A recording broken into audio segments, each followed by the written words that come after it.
Testing, hot outbound count. 1, 2, 3, 4. Are you ready? I'm all ready. You on here? Come on, let's go inside and get started. Dusty out in that hall? Hey, get a load of butts over there. Oh, would I like to fuck you just once? Dusty out in that hall? What's my temperature, Norton? 111. Oh, come on, let's get moving. Isn't there any lot here? Yeah, about 300 pounds. A 20% percentage. And now, who is our next guest, please? Herb, here's our next guest.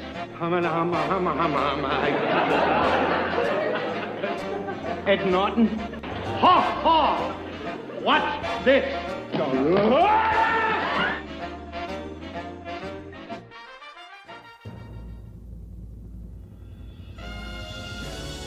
The Honeymooners Podcast, the only podcast that is all about the greatest show of all time. With the stars, Joe Conti and Louis Fatts. If they ever institute a Nut of the Month Club, I've got a very good idea who's going to be January and February. Welcome, fellow raccoons and members of the Women's Auxiliary. What's happening, all you Hurricanes, Bensonhurst Bombers, and all you Joe Lustics of the world? You're listening to the Honeymooners Podcast with me, Joe Conti, and my pal Louis Fatts. Rita, I smell something burning. I think it's the cookies. Well, you take care of it, Twinkles. I'm dressing. Okay, all right. I'll take them out of the oven then.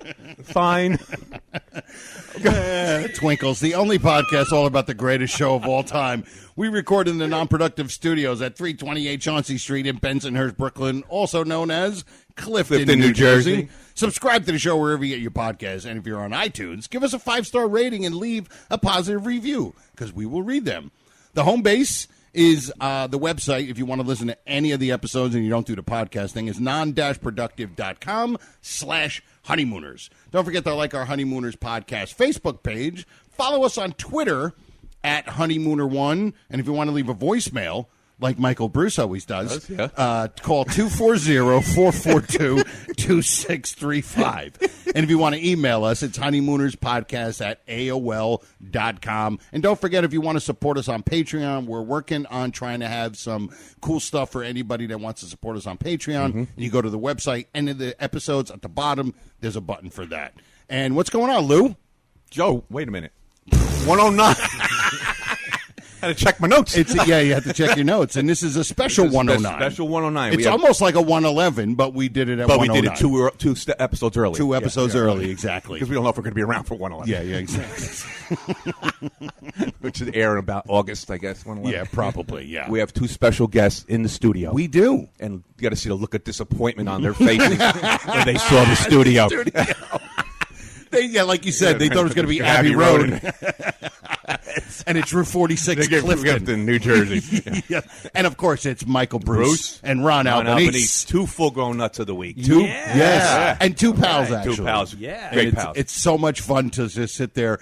And for the last half hour since everybody got here, it's just been one Honeymooners reference. I just dropped my book 2 seconds before we started. And Michael just goes, yeah, leave it there to cattle. Yeah. I mean, I just said, we are, like, so witty and quick when it comes to Honeymooners lines, but everything else, we're just stammering idiots. God, forget about it. But welcome, fellas. This is a blast. Could you guys get a phone here? Because I'm tired of walking 2 miles out of my way to deliver a message to you guys every time. It wasn't that bad. I took the subway. I got here in an hour and a half. Here we go. Joe, we can let them go. Yeah, no. It's really... Do the show. You know what it is? I'll just do the trivia. They're getting to do the show that they've always been doing together. Yeah. Now, Yeah. that's what they get to That's do. what it is, yeah. Because Yes, when they get yes. together, they're like when me and you get together. And, of course, when the 4 of us got together a month ago, it was 2.5 hours of hilarity. You know, it was like we learned a little bit about Lou. We talked a little bit about Lou, Michael, Ron. Yeah, you do this, you do that. And then the other 2 hours and 45 minutes was nothing but Honeymooners reference. It was like, what's your name? Ron. Oh, anyway, in the babysitter episode. The diner loved us. Yes. Get out. Out. O-U-T-O. I tell you, Andre did a really good job at this place. Yeah. He sure did. It's supposed to be a nice, cool green, but Yes, it yes. turned out that way. Yes. Now, See the ice cream. Oh, Joe, drinks before I thing. can say something. Go ahead. When I was doing that intro, that great intro, my great imitations, Right. when I was looking at it to copy all the words down and get everything right, Correct.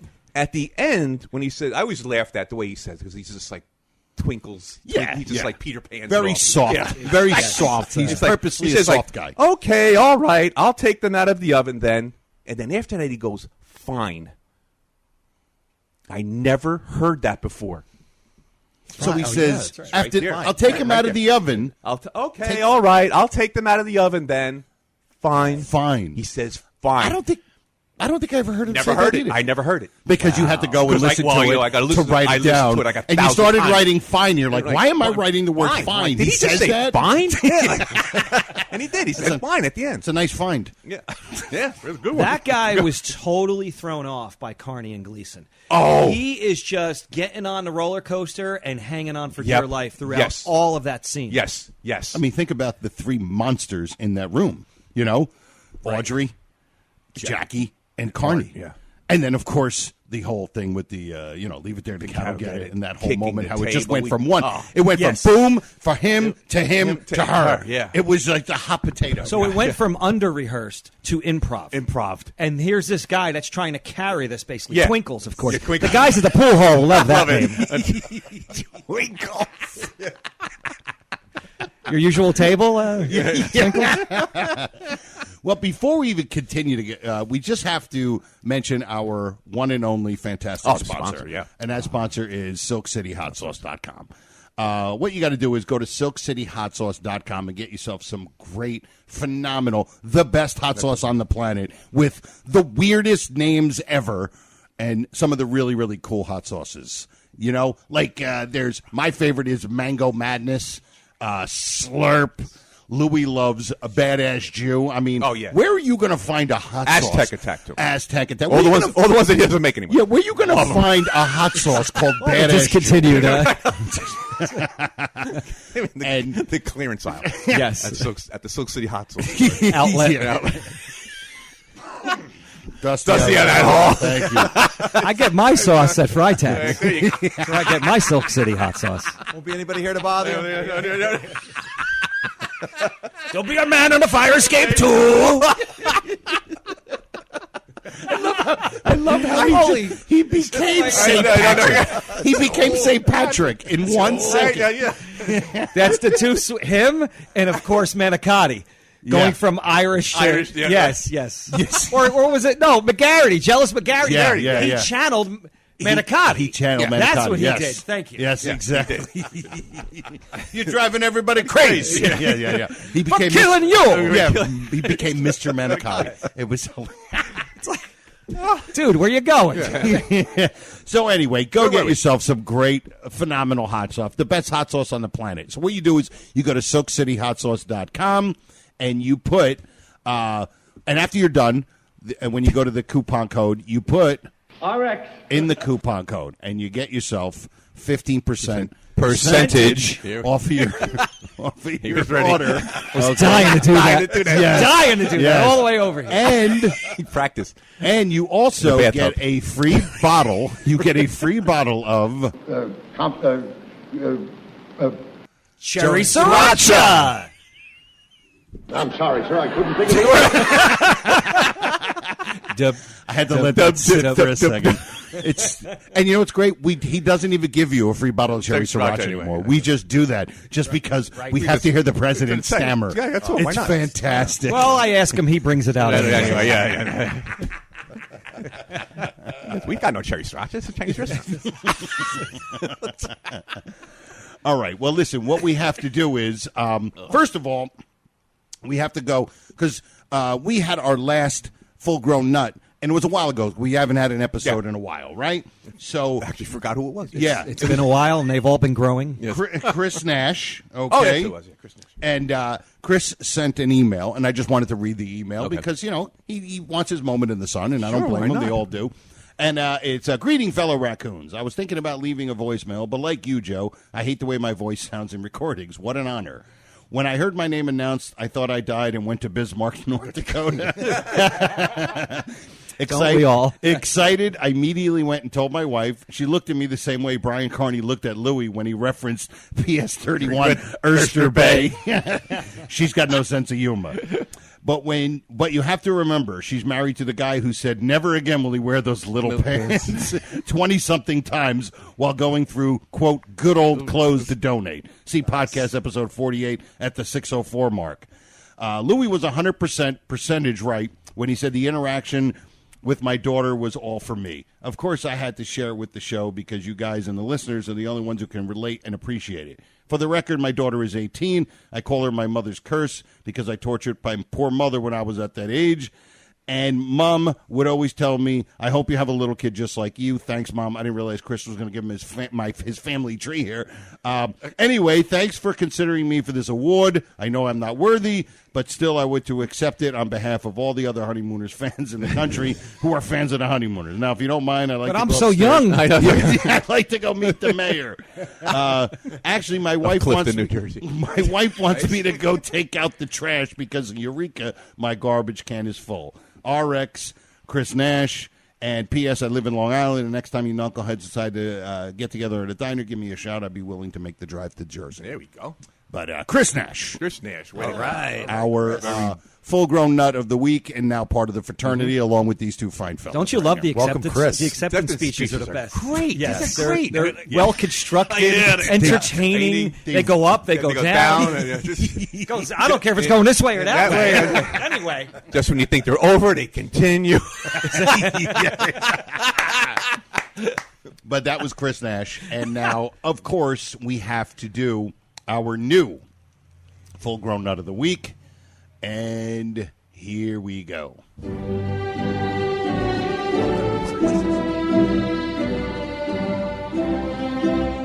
Verily, the Honeymooners podcast knights the full-grown nut of the week. Aren't you lucky?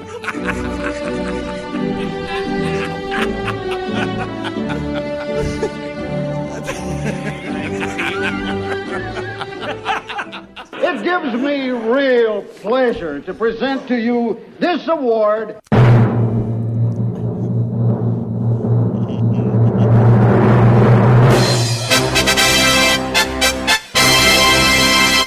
Tony Wienko. Yes, Tony. Louis forgot the name totally- right yeah. before. He's going, what's his first name? I'm like, who's Tony? Tony Wienko. Another great member, now a new member of the fraternity of the full-grown nuts. Congratulations. And we know why. Must be one of those nuts. Exactly. Yep. Tony is always contributing. He's always letting us know that when he contributes, it's all about... Yeah, it's all about him. Exactly. And being Italian, I'm sure he's not. I am. I'm guaranteeing, because we have three. Are you Italian at all, Mike? No. No, we have three Italians in here. We know that we are not very... I am. We're just not. It's not in our skill set. No. Yeah, and we never asked this question. Am I worthy of such an honor? We just don't. And we're never kind to the people we meet on the way up. Because... We're going to meet the same people. What's happening to the lights in here? Louis trying to put the fan on. I'm not paying that rent increase. See how you like it without a fan. Welcome, Tony. And we're gonna do something that Tony sent us a little bit later on for sure. All right, but congratulations, Tony. Welcome to the fraternity. Cold. I'm sweating. Yeah. Ron, hand me the phone. You got fingers in your gloves. How'd you like some fingers in your nose? I'm the general. The general. I'm the general. That was one of those episodes before I became a DEFCON 3. I think I mentioned it. That was one of my least favorite episodes. Yeah, me but too. once I dug into it, I liked it because I thought it was so ridiculous, even more so than norm. But then what happened is when I really started to dig in, I'm like, this episode's good. Yeah. It's not one of my favorites, but Johnson saves it. Johnson makes for me. it. He makes it. He makes that episode. Without Johnson, I really hate that episode. Yeah, I think we forget how funny the scene is when they're all bundled up. Yeah. I think we forget that scene with I'm the general, because all we think about is how ridiculous it was for him not to want to pay the money and barricading the door with something that's on wheels. Yeah, that the whole thing was just ridiculous. Yeah. But it became something where I'm like, this is a lot better. And than I the door opens the out. other way. Anything? Oh my God! Yes. Wait a minute. Yes. Yeah. So.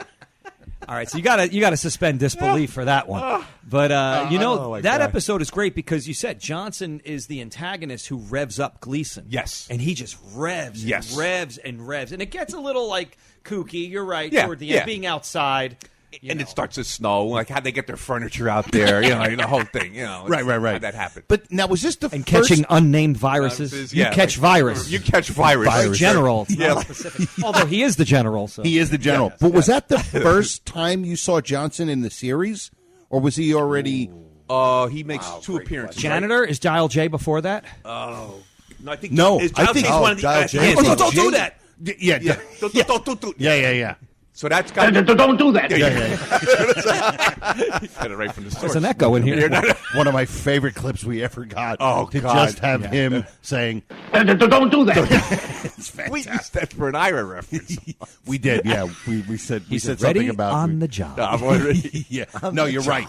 Dial J was like third from the last. From the bottom. So this might have been the first time they saw Mr. Johnson. But look, he's playing a landlord. Yeah. And how many people love their landlords? So he's instantly the antagonist. Yeah.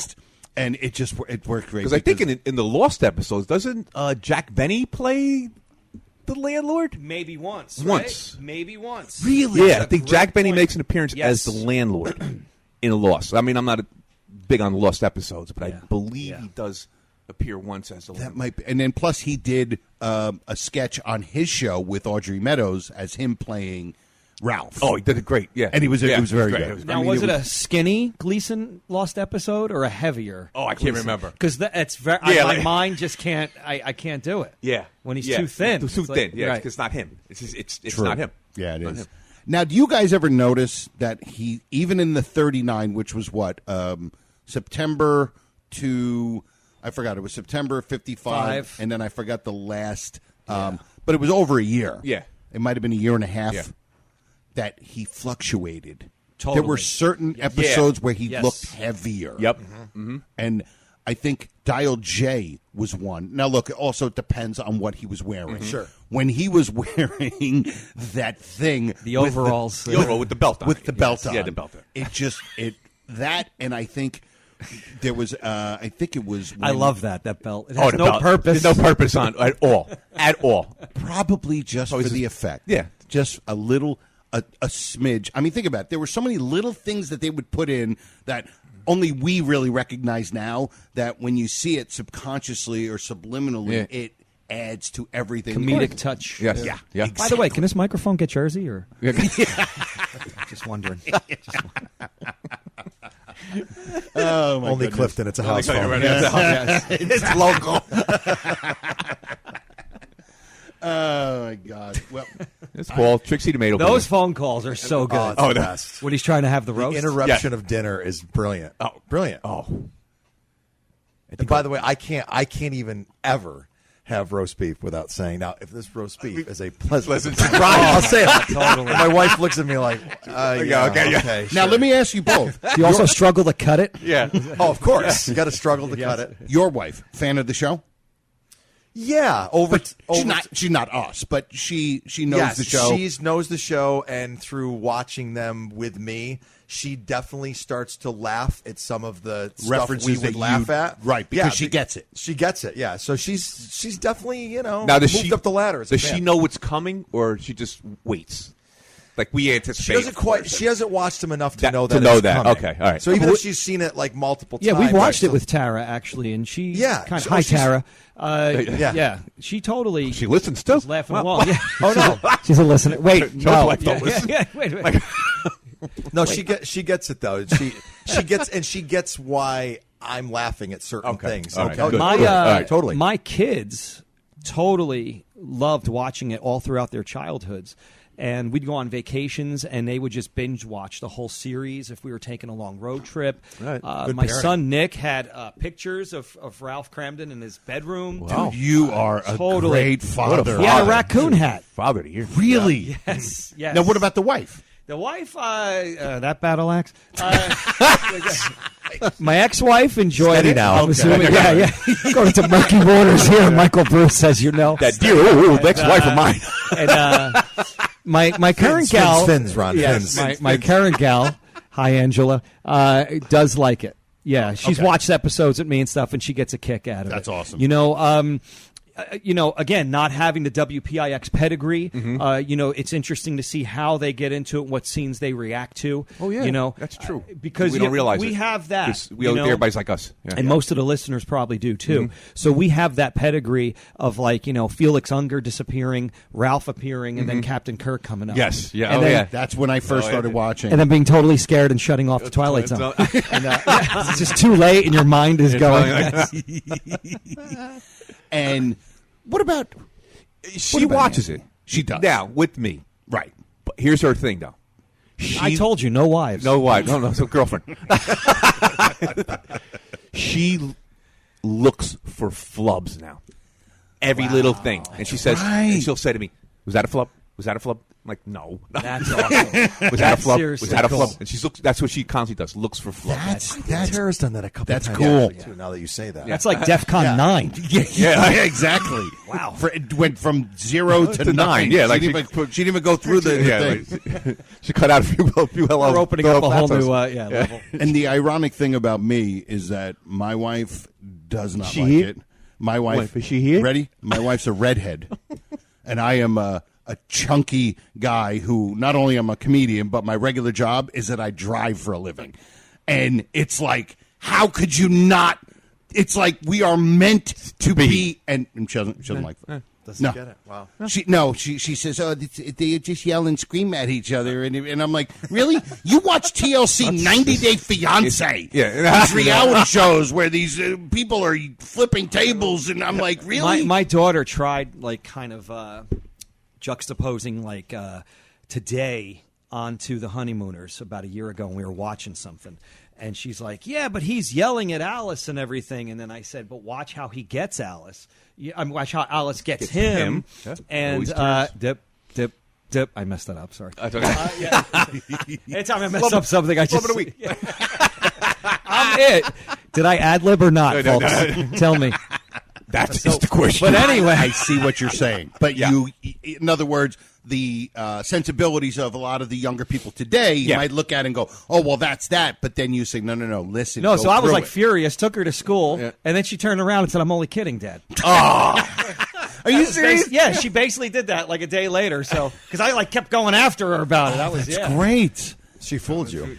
So you're the type that would bend over on April Fool's Day and pick up a pocketbook. You couldn't. Oh man.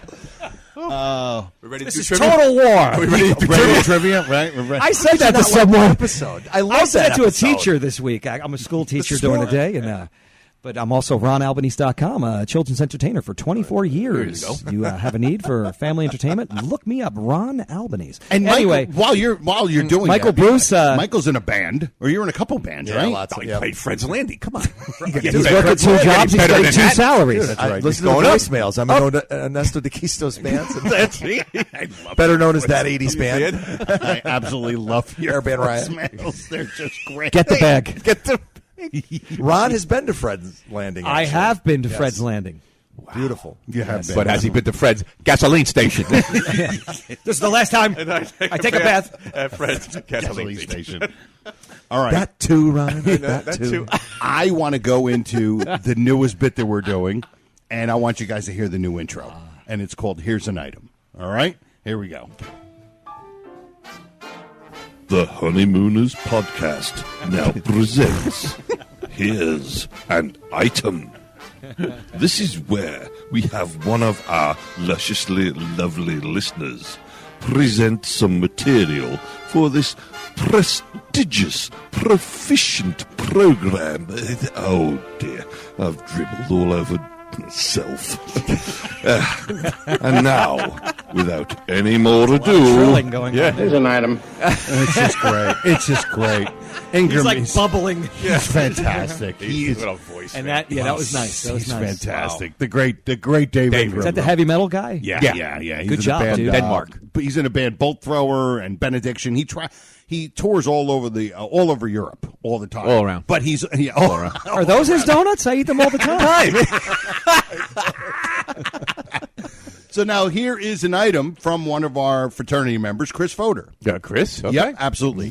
And here's an item. That's how he starts. Just an observation I always thought was funny. And oh, my aching back, when Norton tells that Ralph Schultz has to work and can't bowl, he tells him there's no one else on the team who can bowl over 100. The Raccoons apparently have some pretty crappy bowlers. How'd they ever make it to a championship game? Poor guy. This poor guy and everybody bowled back then. You're right. And this club, we don't know how many members, but it's got to be like 100. Right. Maybe 100. 100. You know? Yeah. Like, Maybe 100. So you figure out of all those guys, not one guy could bowl over 100. Come on. 98.6. Yes. So what does Ralph bowl, like 280? Yeah, really. He's got to be the best bowler. Well, of course. He's the best bowler. I mean, he's the reason why they won the championship. Yeah. Because in the Honeymooners universe, no one bowls regularly over 100. But like you said back then, people were awesome. Bowling was a part of life. Part of life. They went every week. Pool halls. Bowling was probably, I think pool halls always had a stigma attached to it, where it was a shady place. Yeah. Like when he said, "Oh, you never played pool." Yeah, you had a hang out on a corner. A bunch of guys went up to the pool room. Right. Yeah. Exactly. Oh, sorry, never had a kid life. Yeah, but I don't think bowling had that same stigma. I don't think bowling No, had it didn't. that shady stigma. No. Where I think even back then you could go, "Hey, I'm going to go with the kids." Everybody's uncle bowled. Yeah. Bowling was wholesome. It was a regular, popular pastime. Bowling for dollars. Bowling for dollars. Bob Murphy. Wow. I remember the name Bowling for Dollars, but but what was that? What was that show like? Was they were bowling celebrities for dollars? No, it was celebrity bowling. This is bowling for dollars. Right. People, this Right. regular I remember the people, name. I remember regular the name. people would come on the show. Just regular people. Regular people. Yes. And they would bowl, and they'd get $1 for each pin that they knocked down. You get $1. You would accumulate money By knocking Right. down pins. Like you weren't playing a game. You were just basically trying to knock down the pins. As many pins as possible. As many pins as possible. And yes. that was- and they would pay you. And that was. And remember Bob Murphy, the Mets announcer? Yeah. He was the host of Are you that. serious? Yes. Bob Murphy, Channel 9-5. Are you Yes. serious? Yeah. I didn't know that. Yes. They should for bring that dollars. back. And another thing. You had a pin pal. Well, sorry, pop 2 P's there. You had a pin pal. Okay. Which would be a person home who wrote in. So you would be playing, say Ron's bowling, and Okay. I'm his pin pal. So if he's lame and he knocks down like 6 pins. Right. And we both get $6. That is interesting. Wow. Yes. And then they had a jackpot, right, Ron? There was a jackpot. Yes, if you I had a remember the strike jackpot. or something. Yes. Strike, they had a jackpot. So if nobody hit it, I guess they call it struck. I don't know, I'm not a bowler. It would carry over into the Like a progressive, like like a slot progressive machines. slot machine would go into the pool, and the jackpot. If you hit the strike, you won the jackpot. Wow. And you had a pin pal. Everyone, welcome to the Bowling for Dollars podcast. That's our next. That's our next one. Oh, that's going to be one. When this is over after 111, Lou, I'm going to be a you're gonna success. I don't want to lose. I don't want. What alley are you on? That's our alley. That's our alley. Oh my God! How about shooting a little pool? Do you want to hear? Great line. Do you want to hear Lunatic's Great voicemail? line. What he says. You don't want to go bowling. I love that all the How time. about shooting some pool? Have you guys ever applied that to anything? I have. What? You don't want to go to the arcade. You know. I'll go to the arcade. You don't want to go shopping. I'll go shopping. Anything. You don't want to walk to aisle 7. I'll walk to aisle 7. I will now. I like everything. Right. You don't want to go to the Jets game. I'll go to the Jets game. I'll go there. It's universal. Oh my God! Hurry up, Joe. Do something. We have some dead air here. Yeah. Okay. Speaking of our new full-grown nut of the week. Yes. Right? Tony Anthony Wienko. Wienko. Right? remember when we talked about what would be the best series finale, right? Yes. What would have been the best series finale? So he sent us an email, and I think it's kind of funny because you'll see. Hope you guys don't mind, but I came up with a few. Right. Here we go. Number one, the Emperor of Japan finally catches up with Ralph over the matchsticks box and sentences him to hard labor. Number two, Ralph finally realizes his lifelong dream of becoming Grand High Exalted Mystic Ruler and moves to cushier accommodations. There we go. I like that. And three, joins the Elks. And three, Ralph suddenly realizes that the stock in Ralph Cramden Inc. has soared and comes into millions. 35% belongs to the stockholders. And he said, well, that's just a piece of it, pal. But that's what I'm talking about. If you're wondering why you would want to, how you would be able to get into the fraternity. You've got to contribute. You contribute. You have to contribute. And you be clever. You know, it's like these two guys. Yes. You know, Ron being the clever one and Michael's not so clever, but that's okay. Number 4, Ralph gets a son-in-law named Meathead. Ironically, Gleason was offered that part of All in the Family. Yeah. Wow. And that would have been interesting, but he didn't want to do it. Thank you. You know, perfect segue. Well, not really, but that's what we do. That's what we do. Nothing's perfect on this show. Nothing. Hold on, folks, because I'm about to take you into the 80s. You know, speaking of Gleason vehicles, no pun intended on that either, I have to tell you, listeners out there, if you don't know, you should. Smokey and the Bandit Part 3. Okay, it's a much reviled installment in the Smokey and the Bandit series. Of course, Smokey and the Bandit, the number 2 grossing film of 1977, behind Star Wars. Correct. Now, Smokey 2, Star not Wars. that good. Gleason was sick. He did bring back a lot of his characters for that. If you watch that, as you listeners would know, he brings back 2 characters that are really have different names. But anyway, Part 3, if you want to see a Gleason does Cramden tour de force, he was older and he must have just rolled with it. He's doing all Ralph Cramden isms throughout the movie. 3. Yeah. Because nobody Part probably 3. watched 3. I don't even think, was Burt Part Reynolds 3 even in 3? Well, here's the thing. Originally, it was called Smokey is the Bandit. And urban legend has it that Gleason was becoming the bandit. Supposedly, there's a whole cut of this movie, and it was in the Gleason vault, I guess, where the lost episode were. Yeah. Until he wanted a check. And remember that press conference, though? I have opened the vault. Yeah, they showed it on Geraldo Showtime Rivera. or something. Yes. Really? Yeah. Oh, totally. It was a big deal. But anyway, Part 3, he was supposed to be the bandit, and nothing has surfaced until recently. I think there's a trailer, and I think there's like a promo photo of Gleason dressed up as the bandit.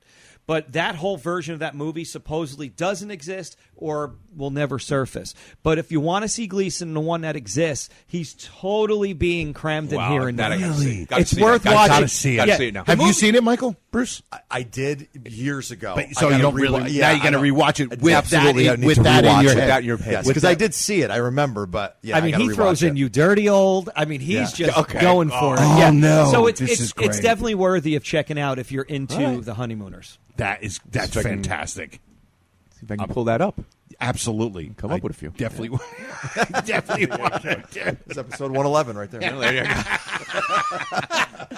go. All right. Our I finale. think we're going to play this lunatic's voicemail, and he might be in studio with us. Here we go. Hey, Joe and Lou, what's going on? Michael Bruce here. It's great seeing you guys, of course. I know you talked about it on the air, so we don't have to rehash that, but that was awesome. Great meeting up with my friends, confidants, pals, who would throw me out in a second if I did, made one mistake. But anyway, great seeing you guys. On a side note that you guys didn't know about is that when we had left, I actually got into a car accident. I was supposed to yield, and I didn't yield, and cars hit, and the guy got out, and I started giving the guy the business about it. But then Ron Albanese, who was with me, reminded me that I had my reading glasses on and not my driving glasses. So it actually was my fault, and it ruined my perfect record, but, what are you going to do?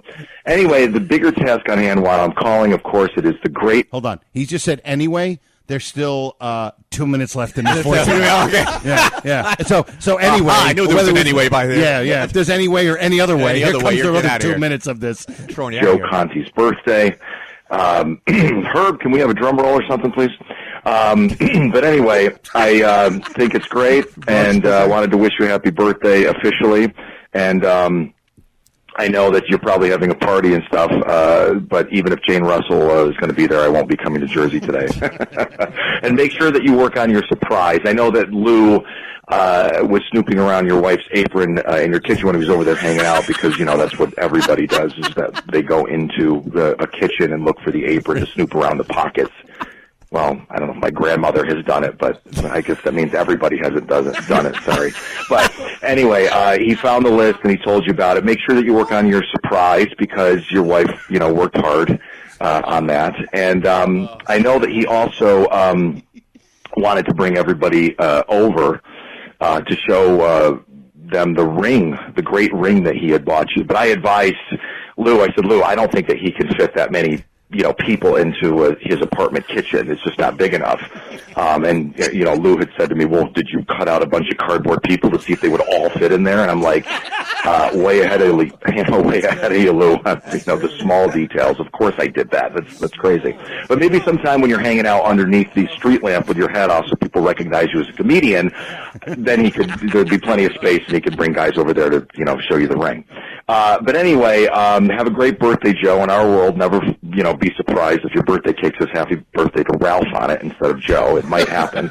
And I hope that as a present you get that bowling ball bag that you've been wanting and eyeing for weeks. So I will see you guys soon. Have a great day and a great birthday. Hashtag Honeymooners 24/7RX. Wow. Good job. Wow. That was actually from the future. He actually recorded that when he left the studio today, and it'll be coming back into the past. But yes, now you know what we feel like when we have to listen to that drivel for 2 minutes and 40 seconds. But absolutely hilarious. It of just course, starts rolling, and I can't roll. This is what I picture when you do these voicemails. You have your cheater glasses on, and you have like this, almost like an orchestra, like a orchestra conductor, a giant thing, and you're reading this on a music stand. Yeah, on a music stand. Like that's what I picture. And you they have doing. like somebody turning the page for them, like they do.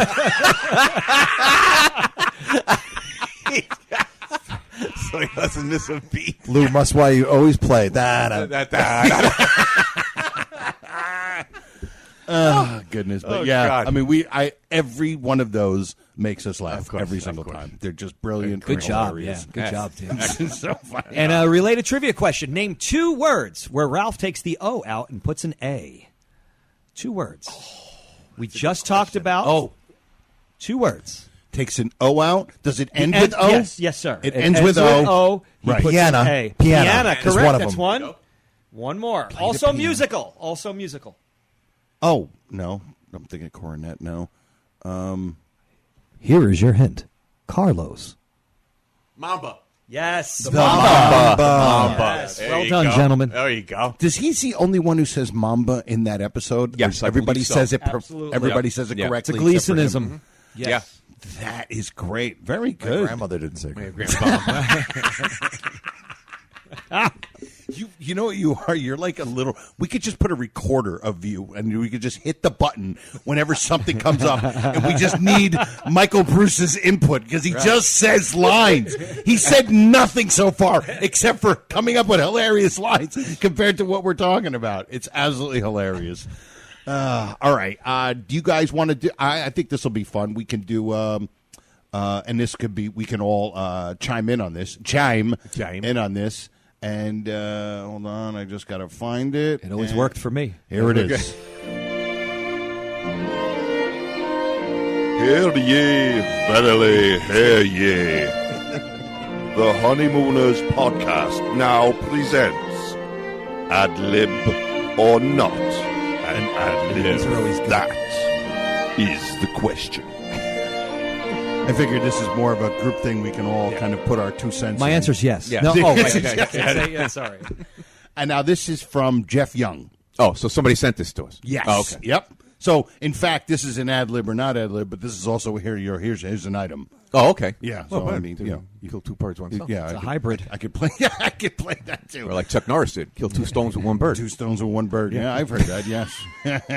Greetings, fellow raccoons. I don't think I recall you mentioning this one before, and forgive me, it's over 100 podcasts. It could have slipped by. Pretty obvious in the attached clip that follows discussion of Bismarck, North Dakota. I had to do an awkward clip due to its file size, that Ralph was supposed to have a good line at the door and flat out forgot it. Not only not an ad lib, but he couldn't remember his line. Is that where he says, I wish I could think of something to say? Right? It's when I wish I just think, yeah.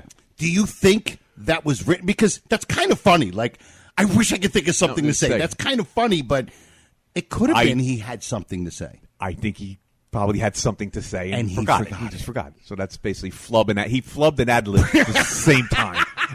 That's brilliant. Yeah. That's like next level. Yeah. I don't think a lot of people could do that. Because his timing is also good. Oh, his timing's great. Even if he did ad lib that, Yes. I wish I could think of something. It almost makes sense. That's what because somebody might actually say that in real life. Boy, I wish I could think of something. He's actually he's writing to the scene as he ad libs. It's incredible. Because it's almost like when she walked out, he walked to the door, looked, and he waited. He paused. There was a pause. Every time I see that pause, to me, it means something when he pauses. Right. Well, how about this? How about there was no line, but he walked to the door the way he did, and maybe he thought he had to say something. It could be. Could be. With him, anything. I believe anything. There's nothing that's off the table when it came to with him. Yeah, because nothing needed to be there, technically. He's supposed to talk to Ed then, right? Yeah. Doesn't he come in? Doesn't he?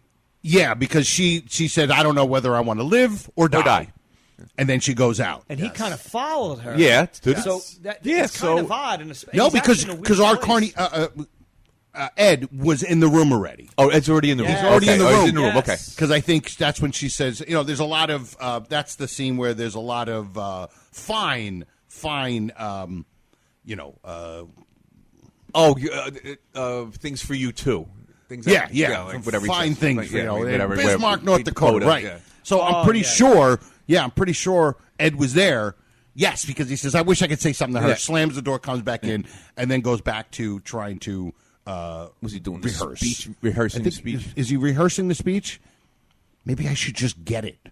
He's talking. Yeah. Isn't there another time where he goes to the door and just says, "Ha"? He does it. He goes, "Ha," something like that. Something like another one like that. Like there is another one. I say there's two. I would say there's that one. Yeah, they're like, but there's similar. one where he goes. I think he does something like that too. Yeah, he does like I thought he still remember the "ha" one where he goes to the door. I'm like, was that the line? But I think Gleason gets so worked up in the scene when he does a scene. I think he was just naturally following her, and maybe forgot to keep his mark. He was supposed to be really next to Ed. Loudspeaker, is that what the one is? After she walks out, isn't that where they start discussing getting the award? And then Ralph starts talking about how that's where it became me. Ooh, isn't that part? Well, Norton is like, well, I think you are, kid, but I don't want you to get stuck up and conceited. He starts talking to Norton about getting the award. I think that's what happens after she walks out. Yes, I think so. In fact, I'm going to just. I don't want you to get stuck and up. A lump to my throat. I won't hear a word you're saying. Shut up, Norm. I love that shut up, Norm. That's one of my favorite shut up, Norm. The other night when you came charging. Ralph, I don't see what difference it makes. What I'll just play it speech again. you make anyway? Those Lodge brothers of yours are going to be so full of beer tonight they won't hear a word you're saying. Shut up, Norm. It's so smooth. It is. It's so smooth. It's one of my favorite shut-ups. Yeah. It's one of my favorite. And another point I love is that Alice just looks at the raccoons as just utterly ridiculous. But that's what we talked that time about. They think what you just said, but yet they're in the women's auxiliary. Like, how did that come about? That like, is like why? If you They just somehow got the wives involved. Get the like, I don't know. That was their attempt. There's a little discontinuity there. Yeah, you're right. You're right. Here it is. This is it. Watch. In fact, Ralph, with the chance of being buried in Bismarck, North Dakota, I just can't make up my mind whether I want to live or die. She grabs it and she walks out. And he's given that snide thing, and then he walks over, opens the door. Now they're clapping. This is over. I wonder if the clapping had something to do with it. I think the clapping threw them off. Yes. Oh, they might have thought that's right. Because they have to pause. Yeah. Because he was supposed to go over to Ed, like to just continue. Yeah. She was supposed to just. But go did the audience think it was camera. end of scene? Yeah, could be. And maybe he was like, while they're clapping, let me go over there and go say something, and then he couldn't think of anything to say. Probably just like, instead of standing there waiting for the applause, Right down. He walks over there and then comes up with this. And comes up with nothing. Yes. And I feel it's that, nothing. though. Joe, I do. Joe, does she close the door and does he open it? Yes. Yep. Okay, yeah, because she slams. You can hear it. Yep. And then he opens it. Yep. Now he opens it. And he's...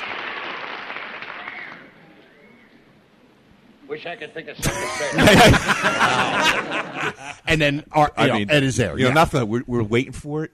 That pause seemed like it was 15 minutes. It's a long one, right? When you're waiting for something. Because there's the clapping. Then when the clapping starts, he didn't go into it. He waited. There was that extra thing. And when you look at it, you see he's just filled with like you snot. Like he's like got that. And then, of course, he says, I wish I could think of something to say.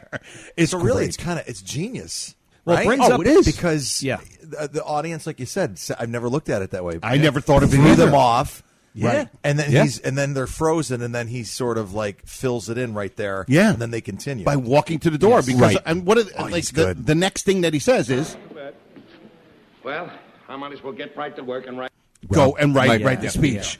And that would have been weird while to stand there and look at Ed while they're clapping. Right. Now do you think that applause was spontaneous? Yes. I can't see somebody back in the old days putting up the Yep. the I think applause. because it was spontaneous. of how good Alice she was. got him. Yeah, she really got him. She really got him. And you know what? This brings up another topic.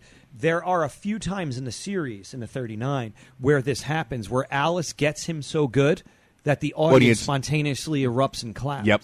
So I think this is one of the times. It's one of the times. That's 100% right. I think so. Right? Because it makes sense. Totally agree. Yep. Yeah. Totally agree. Yeah. So and he covered it. He did. Genius. Genius so covered. Funny. Even the things he does when he does. Oh, it's amazing. How about here's another one, Young at Heart.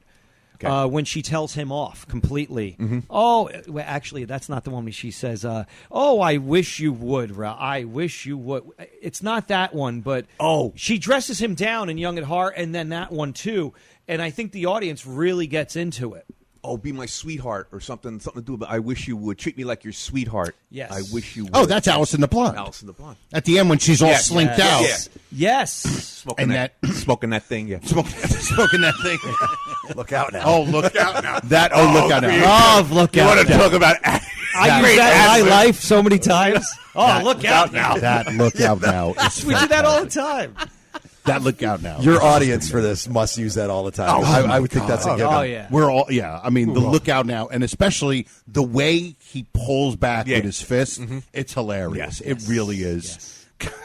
This is great. Can I say something real quick on that subject? No. Your time's up. I'm sorry. You blew it in your voicemail. Voicemail had you covered for the next 45 minutes. He was over the limit. We're over his limit. I've been destroyed. That's another.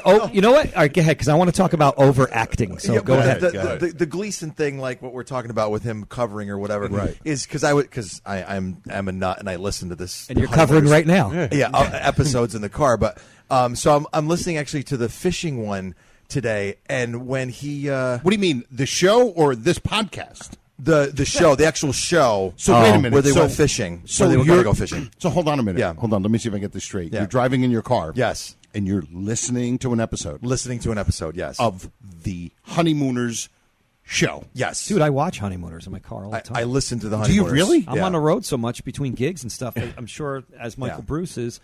Yeah. Well, that comes. How many times do you guys get into accidents with Uncle Leo? Last time he was here. Is this the man who gets the reward? I love that Shakespearean. Yes. Is this the man who gets the reward? So good. Again, it goes back to requirements. You know what? You know with with the guy the from video we make.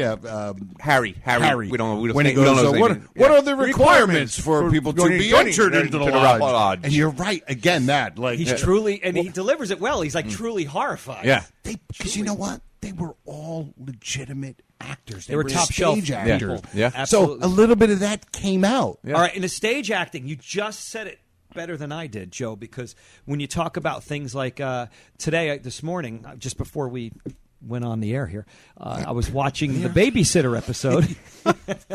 I don't have another record. Better make this one all right. Okay. But in that, Audrey Meadows does a little bit of Bensonhurst. Zero, and she kind of sings both of them. If you notice, she sings both of them, like the way they used to do the movie acting in the 40s. It's very stagey, and it's very say, how you doing over there? Right. It's very like that. And there's another one. I got another one for you. We just talked about this one, Michael Bruce. Sudden case of the flu. Yeah. He sings it. Yeah. He almost sings it. Right. Oh, and he also says, "I'll take you upstairs to meet the mayor." It's musical, and he's actually doing his hands. Like the arms, he's doing like this freaking thing. a stare. He's literally all he needs is a cane there. And there's a lot of that stagecraft that goes on in this show. Mm-hmm. Supposing you shut up. Yeah. There's another. I was just talking to myself. Sorry, audience.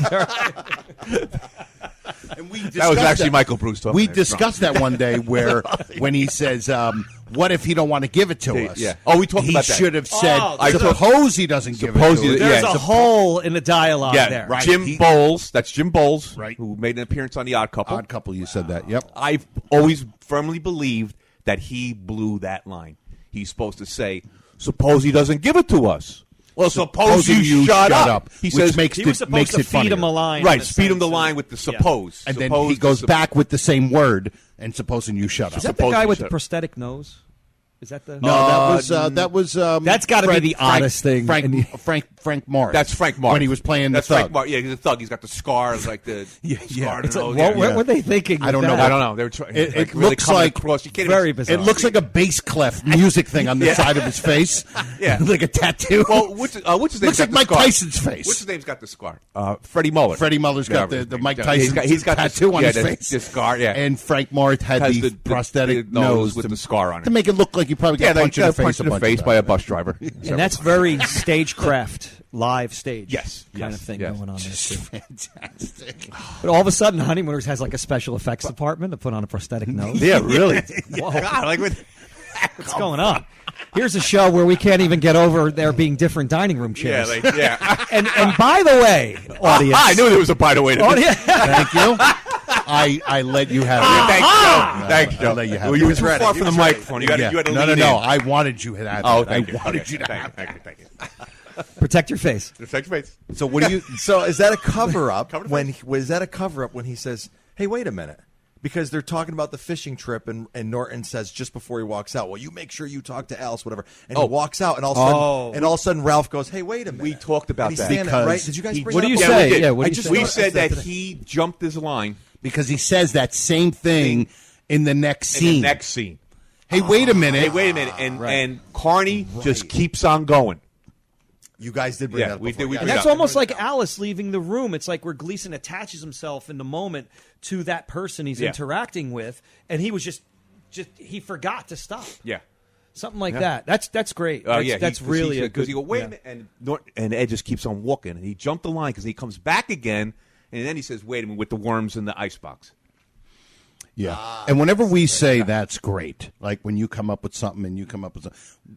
Anybody who is maybe not as into it as us, we have to substitute the word for insane. Okay, yes, that's what we mean. Mental illness. The fact that you're like, he said, wait a minute. Yeah. But was that from the scene next? I mean, that's the insanity that almost every person listening to this feels the same way. But we talk about it like it's so relevant. Like it's so relevant. Yeah, like it should be on the news tonight. Like. It's current. It's topical. Listen? Yes. It's hip. 23 Skidoo. 70 years ago. 70 years. We're wanting Walter Cronkite to talk about this. I'll message Joe. I've messaged Joe before. He'll tell you. And Ron. And I bet, Joe, dude, I can't believe that he just did this, and I just noticed this. Yeah. Like it's just, they just discovered how to cure cancer. Yeah. Like the thing I found this morning was fine at the end of that rant. I want to listen. I'm going to. It's great anyway because I'm curious. The fine. I do remember the fine. You do remember the fine? Do. Yes. I don't remember. Always caught the fine. Yeah, but that's a great catch. I never thought anything of it, but he says fine. Fine. Alice and the Blonde, right? Yes. And we talked about the whole thing, like he's on the bus. And Joyce Randolph. Yeah.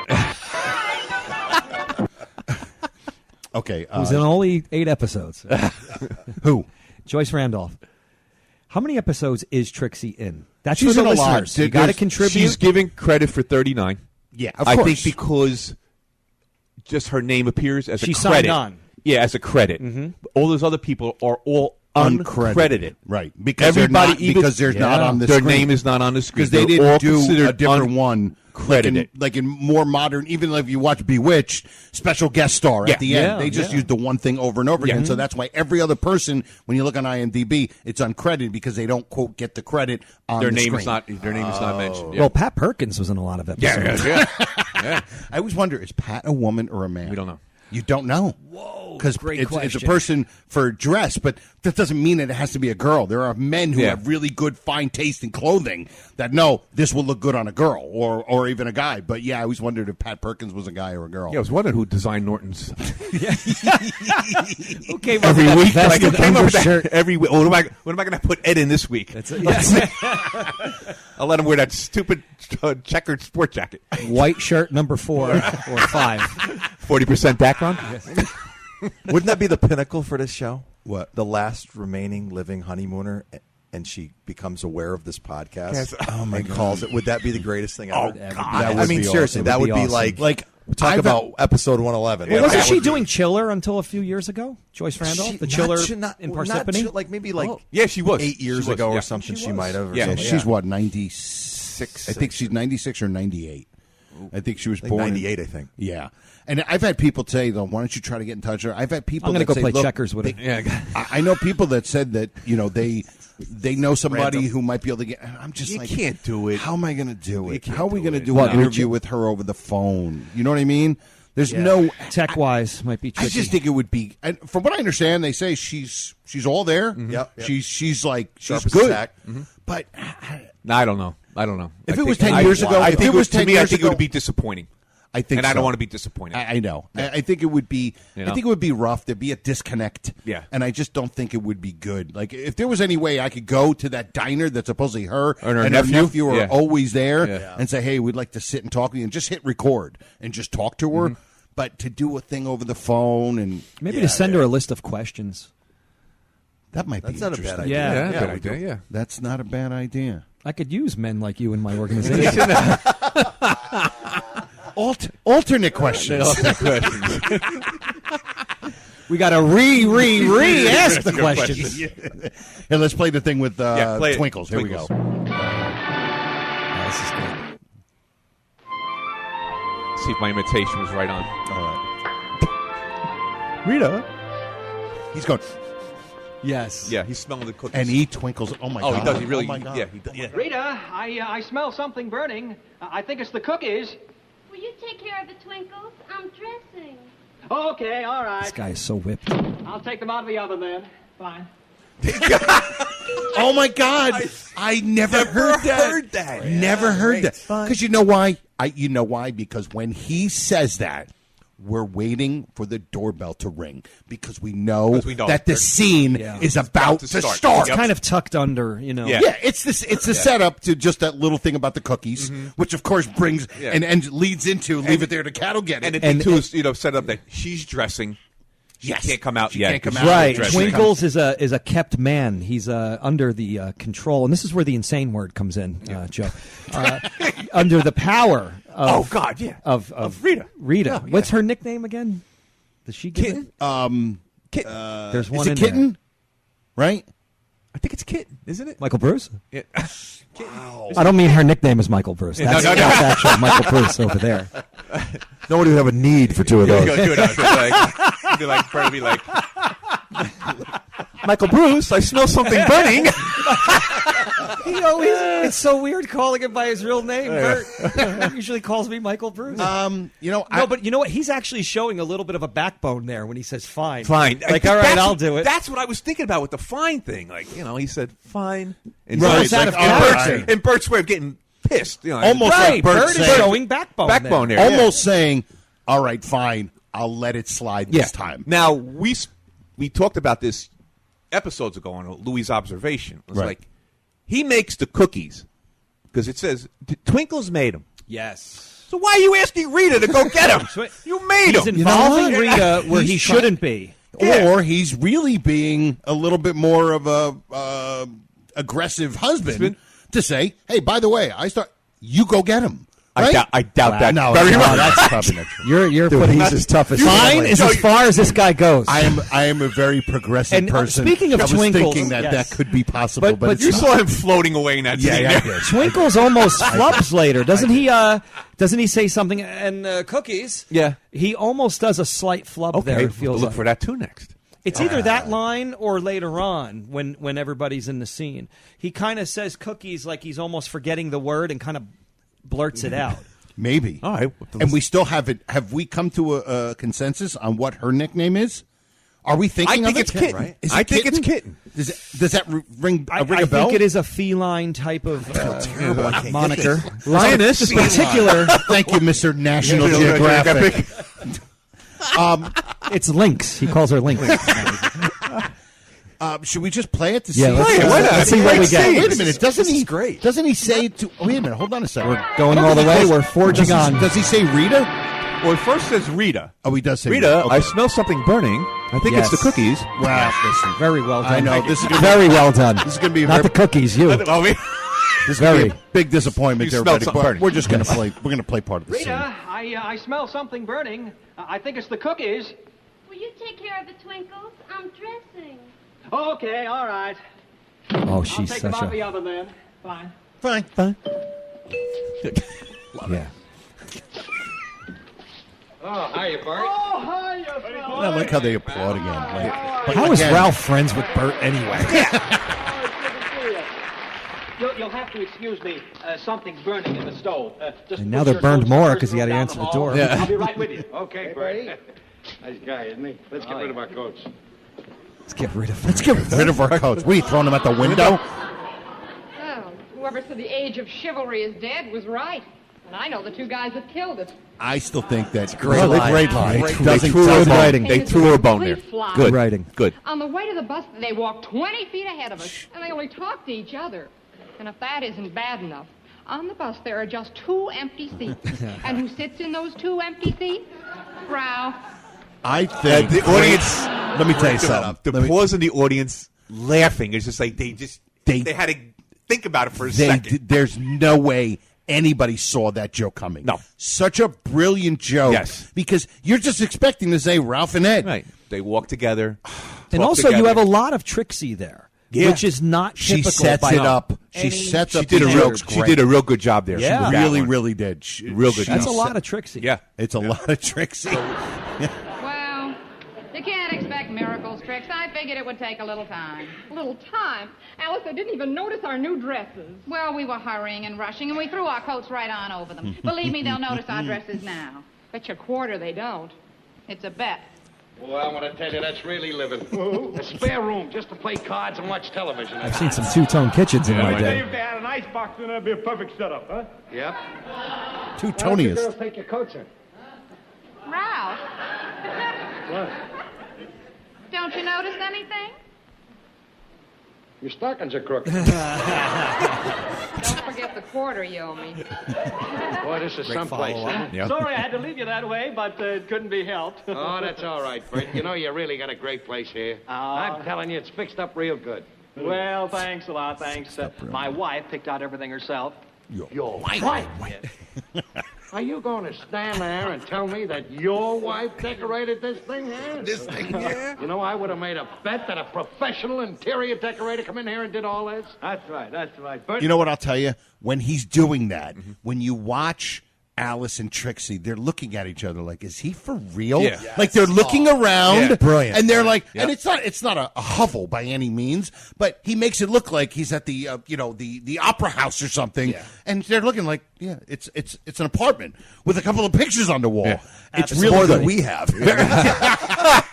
It's very good reaction by them. Yep. I mean, there's only one word that I can find to describe this place. It's a good one. Suave. You gotta use that. I use it all the time. Yes. As long as nobody's going to introduce us, I'm Alice. Oh. I'm Trixie. Pardon me, Mrs. Cramden, Mrs. Norton. a place to meet you, Mrs. Cramden, Mrs. Norton.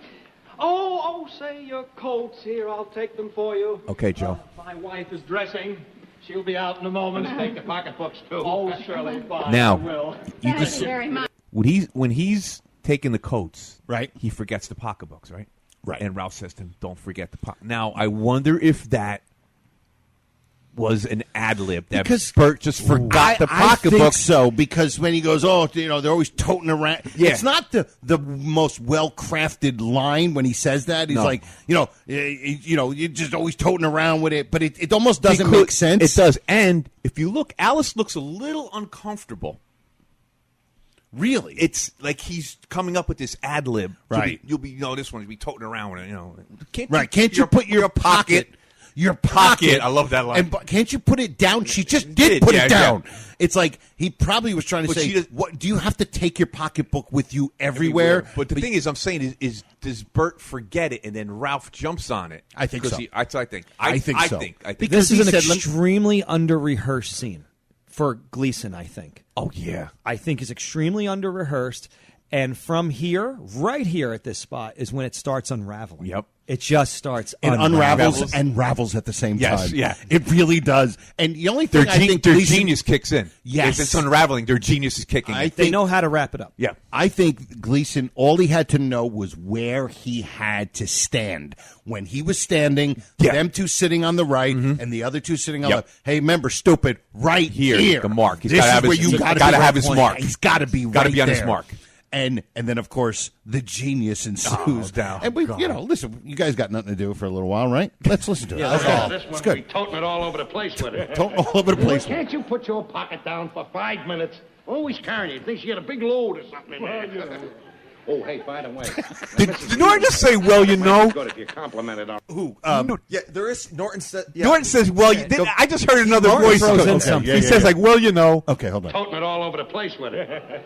Well, can't you put your pocket down for 5 minutes? Always carrying it. Thinks you got a big load or something in there. Never caught it. Beautiful. Wow. And you know what? How many times do we say we catch things through these things? The headphones. The headphones. A little bit more than we would if you're listening. And Carney knows what's coming. Yep. He knows exactly what is afoot here. Twinkles doesn't really know. No. Right, but think about it. If he just kind of ad-libbed all that, that's Carney following Gleason, which is what he always said he would do. Follow Gleason. And he does a little bit of a Rodney thing. Yeah. He kind of, the he's tie. like, well, you know, and he pulls on There's a little body language there. A little bit of body language. I'm okay now, but last week I was in rough shape.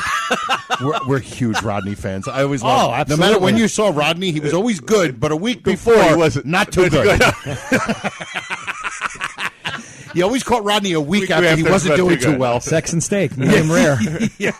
Rapping Rodney. Mrs. Wiedemeyer comes out. It might be good if you complimented her on how she decorated this place. That's right. You know, she. That's right. That's right. Awesome. Man. Yeah. What? I can sure use her help. You didn't hear Norton just say that? No. What?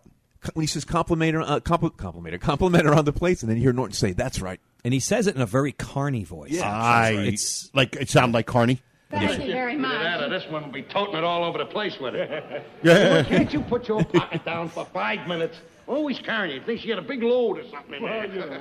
Well, you know. By the way, when Mrs. That's in Wiedemeyer character. comes out, it might be good if you complimented her on how she decorated this place. That's right. You know, she That's might right. give you a tip on how to fix up our place. Yeah, I can sure use her help. I just can't make up my mind what color pan goes best under our icebox. Another great Audrey line. Meadows is amazing in this scene. She's amazing She's here. tremendous, dude. She got to really shine and show you what she could do. She was just awesome. But I love that little, you know. It's just, like I said, these little small details that are just, it's like when you're looking at a painting, until you look really close, you see all the little things, the little details that make the whole thing. You would never notice it unless you look really close to it. That's what we're seeing here. That's a first time for me. I've never heard that. I never heard that either. Never heard it. Because we're all waiting for what's coming right up, next. yeah. That's what we're doing. He's still But they have me fooled. They're real. I mean, they're almost as good as the others. Wait a minute. They have me fooled.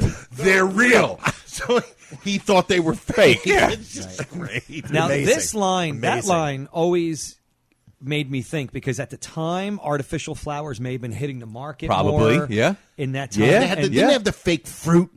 I remember as a kid, you would go to somebody's house and they'd have a fake fruit. And on Grandma's table, you have fake lemons and the green apples all the time.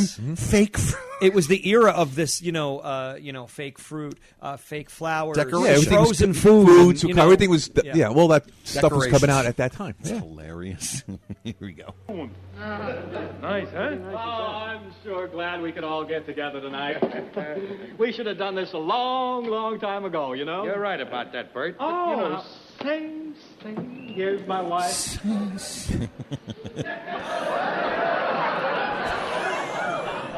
Hello. Love that. And I love the way Twinkles announces. Darling, lovely. You look lovely. He darling. knows she's hot stuff. He's beaming. Yeah. Yes, he is. It's his trophy wife. Very proud. Twinkles ain't getting nothing like that. I mean, really. He's just a bus driver. He's not getting That's my one friend is a great joke. He goes, "Yeah, my first wife, she was a trophy wife. She was in last place, but she was a trophy wife." I always love that. Yeah, It's a great joke. Now, let me ask you about Twinkle's vocation exactly. Is he a bus driver? No, or he's is it established? he's going to be made the general manager. General manager. Yes. That's why they're He's a going over. muckety-muck. Yeah, because he's He's trying to get in good with him. executive.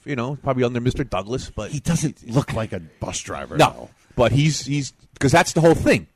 This guy The does rumor not get had his it that hands he was going to dirty. be made general manager, and then Ralph wanted to get on his good side. Side. And that's- Although, Dude, he he looks likes way- me just as much as he thinks of me just as much. So he already likes him, but it's like, hey, let's get in with him a little bit more. Good You see the casting. difference between my hands and Twinkle's Good hands? casting. Good casting because he looks way too soft to Yeah, be to a bus driver. He's never gotten his hands dirty. Because No all way. the other guys are kind of rough and tumble a little bit. You know what I mean? Yeah, that's blue. right. Yeah. He's not blue collar. Yeah. No. He's not a blue collar guy. I would love to see a boxing match between him and Stanley. That would be amazing. Yeah, he hangs out with Stanley.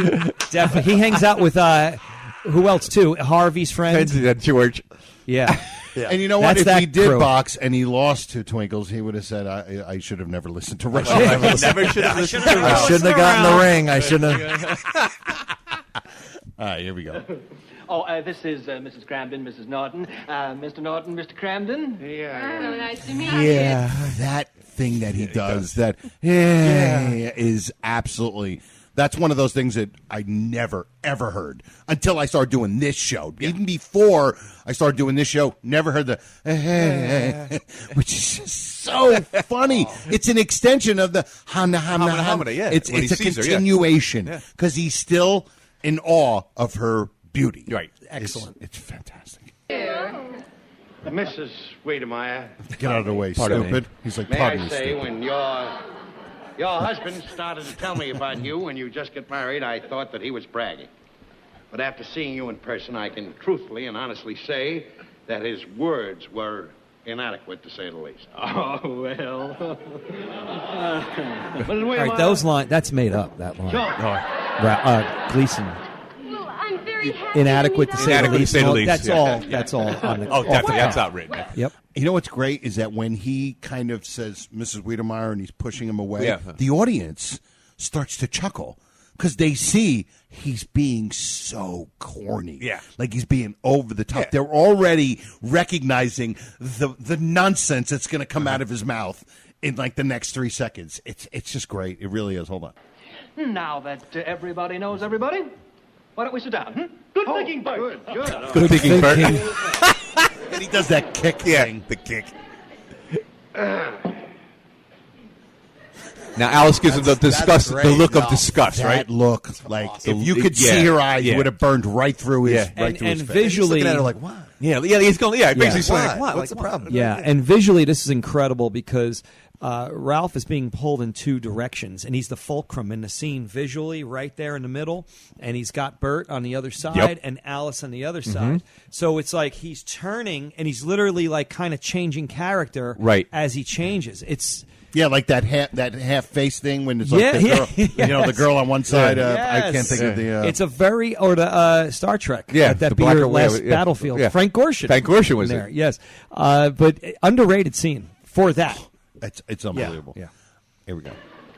Well, I must say that is a lovely dress you have on. I noticed it as soon as you came through the door. That's a good line. What an insult to Alice. Yeah. I noticed It's a great way to start. Yeah. It's a great way to Well, that's the whole start thing, too. the Like, insult. they didn't notice their dresses, but I noticed that. The first thing I noticed when you walked through that door was your dress. First of all, first thing he sees is how beautiful she is. Yeah. Now he notices her dress. Her dress. It's just building. Yeah. It's building so quickly and so ferociously. It's great. Aren't we lucky to have husbands who notice our clothes? Well, I'm pretty lucky, too. I have a wife who every time she gets something for herself, she gives something to me. Well, I want to say, Mrs. Wiedemeyer, that's very thoughtful. It's not many wives who want to give their husband something. Oh, I don't know, Ralph. I've been thinking of giving you something. I like his like, oh. Yeah. And you may get it real soon. A two-parter. Yeah. Whoever wrote that deserves major accolades. Yeah. A two-parter, Yep. and they get equal laughs. Equal. They're equally Very as well funny. done. Equally as funny. Because usually the second joke, the tagline, is never as strong as the first It joke. would trail off or Right, something. because people are still laughing from the first Absolutely. one. Sometimes It ties it up in a nice bow, but it's the finale of it. Yeah. It's good. Wonderful things at the Millman shop, Mrs. Crandon. Really? I like Alice is like mocking her. Really? Totally. Yeah. Let's cut out the last name, shall we? Oh, all right. That's right, Bert. Bert Twinkles has a lot of sounds directives. great. Yeah. Let's sit down. All right. That's why he's Enough being with made the general last manager. Dispense with the names. That's right. He's Yep. going to get this gig. That's He's more right. forceful than we think. He can't make cookies, but he can actually right. he can direct. right, yeah, he is. Absolutely. Twinkles wants to see you in his office. I haven't called you Bert for years. Well, Bert's his name, ain't it? Yes, but you see, we have pet names for each other. Pet names for each other. Here, Alice does a great. Isn't that Yeah. cute? I bet you that was your idea. Yes, it was. That is awesome.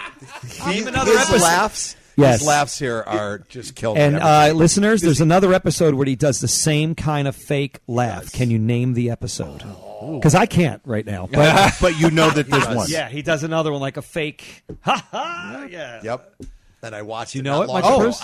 I think I know. It's killing me. Lou, do I you think know I it? know. Wait. I Joe? think I know. Golfer. He does it twice. He does with the golfer. Got you that when he- time. Got you that time. Oh, he does it with Mr. Marshall too, doesn't he? When he goes, you must have a really good day on the bus. But I think he was like genuinely laughing. with Mr. Harper. He also does it. Aha! I got you that one. The golfer, You yeah. know the golfer. Yeah. But he also How are does it- you? How are you, Mr. Harper? Got you that time. Got you that time. I love that, by Yeah. the way. I think he does it in the Raccoon Lodge at some point too, where he laughs it up with someone. No, Like kind of a yeah, like a kind of a over the top fake laugh. yeah, almost. exactly. I think there might be another one. Listeners, if you know, please, Honeymooners Podcast, Facebook. Yeah, exactly. Go directly to Ron Albany stuff. It'll fall in. Yeah, really. And book him for a party, will you? For Pete's sake. For your kids. Yes, All right, we'll here we- talk about it at your nephew's birthday party. I don't think they mention her. I don't think she has a nickname. I thought it was Kid. Maybe. Let's hear it. Certain names you like to call your No, you're. This is I incredible. have several I'd love to call. All you have to do is pick your husband's outstanding feature and find a name that fits. Oh, I see. Isn't that a good idea, Tubby? Harpoons him. This is great. Great bank zone. That's another great bank. Tubby. Tubby, that's a perfectly darling name. Do you think so? Do you think so, Mrs. Wiedemeyer? Oh, So I good. like it. Boys are the fool. I love it. That's The and the boys in the pool room will love it. But it's funny because when he says that to Alice, and she goes, "Oh, don't you have a name? You know, a name that you would like to call your husbands?" She delivers that perfectly. Yeah. Oh, She several delivers I it like love. this spoiled Yeah. debutante with absolutely just a vapid human being, and it's perfect. There's great writing. There's great delivery Yeah. by Meadows and Gleason's visual reactions. Yeah. Those three components Yep. come together. Absolute grand It's slam. in the top 3 best Bang Zoom, right? Oh, without a doubt. I'm going to There's say that so. one. I always Without a doubt. like that. Without Like a doubt. A Then little there- low key one, just Yes. to let you know. Yeah. You know what I mean? And the other one is the he doesn't say it. He just says boom, and then he puts his hands up, and then he has to pull his shirt back down. Yeah. I can't think of what it is. It's in the apartment. I can't think of it. It's the other great Bang Zoom. Okay, so let me interrupt the flow again to ask another trivia question to all the listeners. There's another time when he does a low-key thing to Alice. Just like this low-key Bang Zoom, he does another low-key thing in one of the episodes. It doesn't. Isn't it the Here Comes the Bride? Yes. And it's like go in there Yes. and get it. Excellent. Get it. What's the matter with you? You win a new car! What's the matter with you? Yeah. It's Right. not master that way. Go in there and get it. Yes. Go in yes, there and Lou, get it. Yes. Love All going of it there. is Always all love that subtle. one. The Those are good. subtlety. Love that The subtlety's great. And here we go.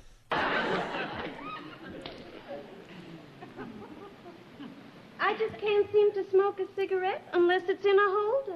Oh, now let me get you a match here. I have a torch. I have a torch. It's a good Michael Bruce, famous Michael Bruce line. Love it. Such gentlemen.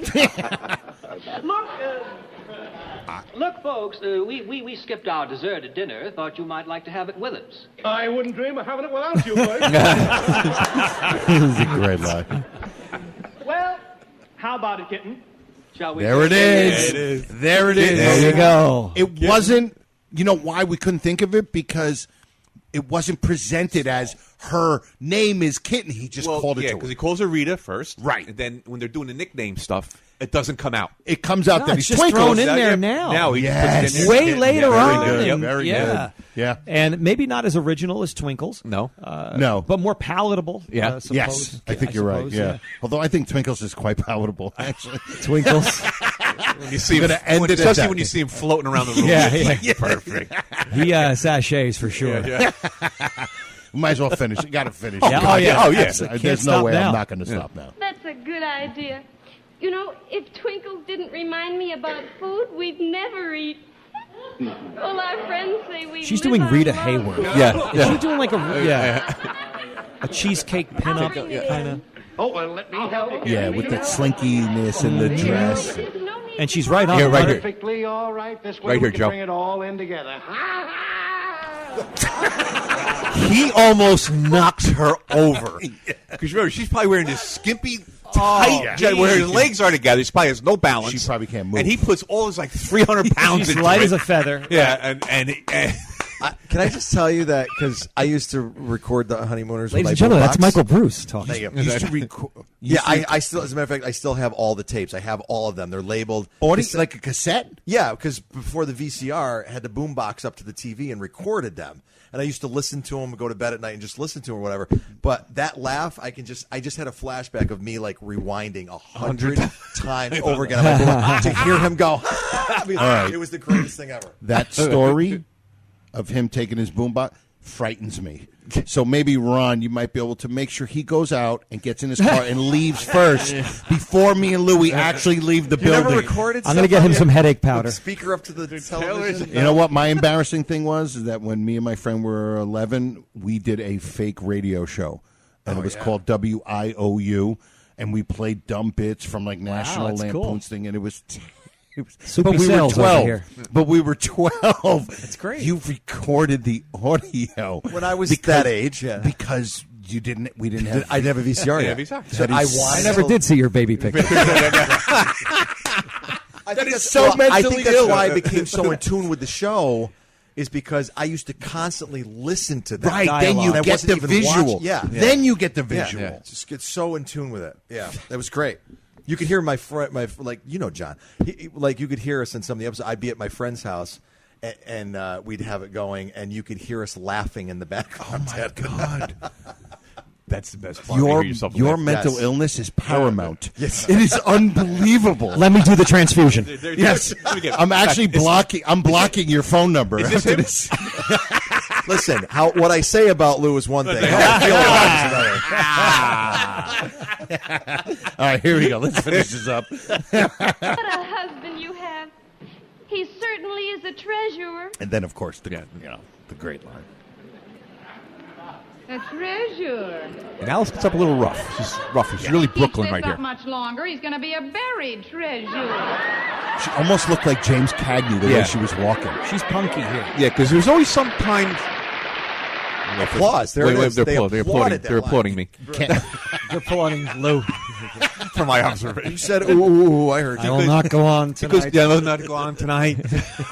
How can they do this to me? How can they do this to me? Love those two lines. No, So not one good. laugh. Not one laugh. Outside of me and you. Right. We'll make up for it. I forgot what I was going to say. I wish I could think of something to say. No, I was going to say, like, there's sometimes, to me, when the Alice character, we had in the Lost episodes, starts out with Pert Kelton? Pert Kelton. Yes, Pert Kelton. And she's really, really Brooklyn. Rough. Yeah. Absolutely. And Like a there's battle axe Yeah, almost. like a real and there's sometimes when Alice's Audrey Meadows, to me, is not rough enough. She's too, like, out of place. Like, sometimes a little bit too smart, sometimes a little bit too classy. But here shows the Audrey Meadows playing the Alice Cramden. Almost like the original Alice like the Cramden. real Brooklyn Alice Cramden that Ralph is married to. Right. So That's a great point. So That is a good point. Because there are some times which, to me, she's like too nice. She's too refined. Because I think Audrey Meadow, she crafted her character to make her less Pert Kelton. Yes, and yes. almost obviously a more lovable character. Oh, because without Pert doubt. Kelton was not a lovable character. Not at all. You kind of felt, and neither was Gleason. Yeah, no, Listen- he wasn't. You felt sorry for Pert Kelton. Basically, Right. you were feeling sorry for her. Right. But now it was its own show, and you kind of guess you had to make it a little more palatable to the masses. Yeah. You know, and that's the first part. The second part is the scripting. Yeah. I think the scripting kind of dictated the way Audrey would go, but here she's totally Ralph's equal. Yeah, she's. It just got it. You know, when something gets to you and you come out of that, that's what happened to her. And that's what you're. It's got her. She gets up out of her chair and she's kind of bouncing. Yeah. She's bouncing like, oh yeah, Yeah. You know when a guy So does slug 'em. that, Yeah, like the- yeah, like the bounce- like oh, the yeah. bounce- She's the going boxer- toe to toe. Yeah, like the boxer toe to bounce. toe. You're coming Right, out there with the like, boxer. Oh yeah, yeah. You're coming after me, yeah. and you're going up and Yeah. down, and that's where she almost channels that Pert Kelton version of Alice. Of Alice. If you guys out there haven't watched the Pert Kelton stuff, even if you don't like the Lost episodes, it's worth checking out for what we're talking about. She definitely, just physically, she was taller. Yes. Yeah. Right? Pert Kelton was taller. She fit that character more because Audrey Meadows has a more softer look to her. Yeah. Pert Kelton was a harder looking Yeah. woman. Oh, absolutely. I actually remember my mother, who loves the Honeymooners to this day, calls me up every New Year's Day. Hey, you watching this one? You checking out this one? Right. That's I love when he does this, that. She would point out, she would say, that's not Pert Kelton to me when we would watch these. Okay, see. So I think she had an affinity and probably came up watching the Pert Kelton. So she Alice. probably has Pert Kelton first. Yeah. And then when most of us, it's Audrey Meadows first, and then we go back and see the original. She saw the character as it was originally written and watched it Absolutely, build and Joe. watched Absolutely. it get more refined. Now I have to tell you, or actually ask you, did Pert Kelton come back for the color musical episode? I think so. Didn't she I think play? she did. She played his or mother-in-law, Alice's mother. Alice's mother. I She think. made, Yeah, she was involved in some way, shape, or form. Yeah, right? she did come back. Absolutely, Yep, she yeah. did. Yeah. And if you guys out there don't watch the color episodes, I think we talked about this once. They're definitely worth skimming through for things where they actually redo some of the scenes, some of the gags. Yeah. But they also expand upon. Yeah, them they tweak them. sometimes. Yes, Yeah. they did. Yeah. They tweak the gags, Yeah. without a doubt. And plus, it's fun. It's almost like you're watching, like you had a relationship with your uncle when you were a kid. And your uncle was like cool and he was strong, and now all of a sudden your uncle's older, but you're like, I still love that guy, and I like him older, even though he was the best when he was young. Yeah, You're yeah. watching them a little bit Yeah. older. Art Carney's got a little bit of a The belly. pout, yeah. That's the thing. Physically, they're getting closer in size. Getting closer. Gleason got a lot smaller. Carney poofed up a little bit. Carney is pretty big, and Yeah, I he was is. just going to He say is. that. He is. And if I had to point out some episodes, the Christmas episode is good. There's a Hawaii episode that's not bad. And actually, they're all worth watching. Some of the songs are a little rough. Yeah. A little rough off the cuff stuff, you know. Right. They're suddenly breaking into song as if Yeah. we broke into song right now, like yeah, that. like out of nowhere, you know. Used to would be the ones Yeah. breaking into song, not Little me and Lou. That's for sure. You guys are the Song. musicians. Well, that was good for you. I'm Reggie Van Gleason. Do you guys listen to any of the Gleason albums? I actually do listen to the Christmas one. It's all orchestral. Okay. And that's a big word, like gymnasium. Yeah. And I went to school with a gym. and also, did you? Stupid Joe. It's pretty good. It's one of your better ones. And It's my closer. On my if you like the Gleason Gymnasium. music, Bring it up. Gleason, of course, had no formal musical training, as many of you know, but he could point out things not sounding right and everything. He could walk into Yeah, it, much ear. like Ron Albanese, I would say, Michael Bruce. Sometimes. Put you on his phone. Hey, you dirty old.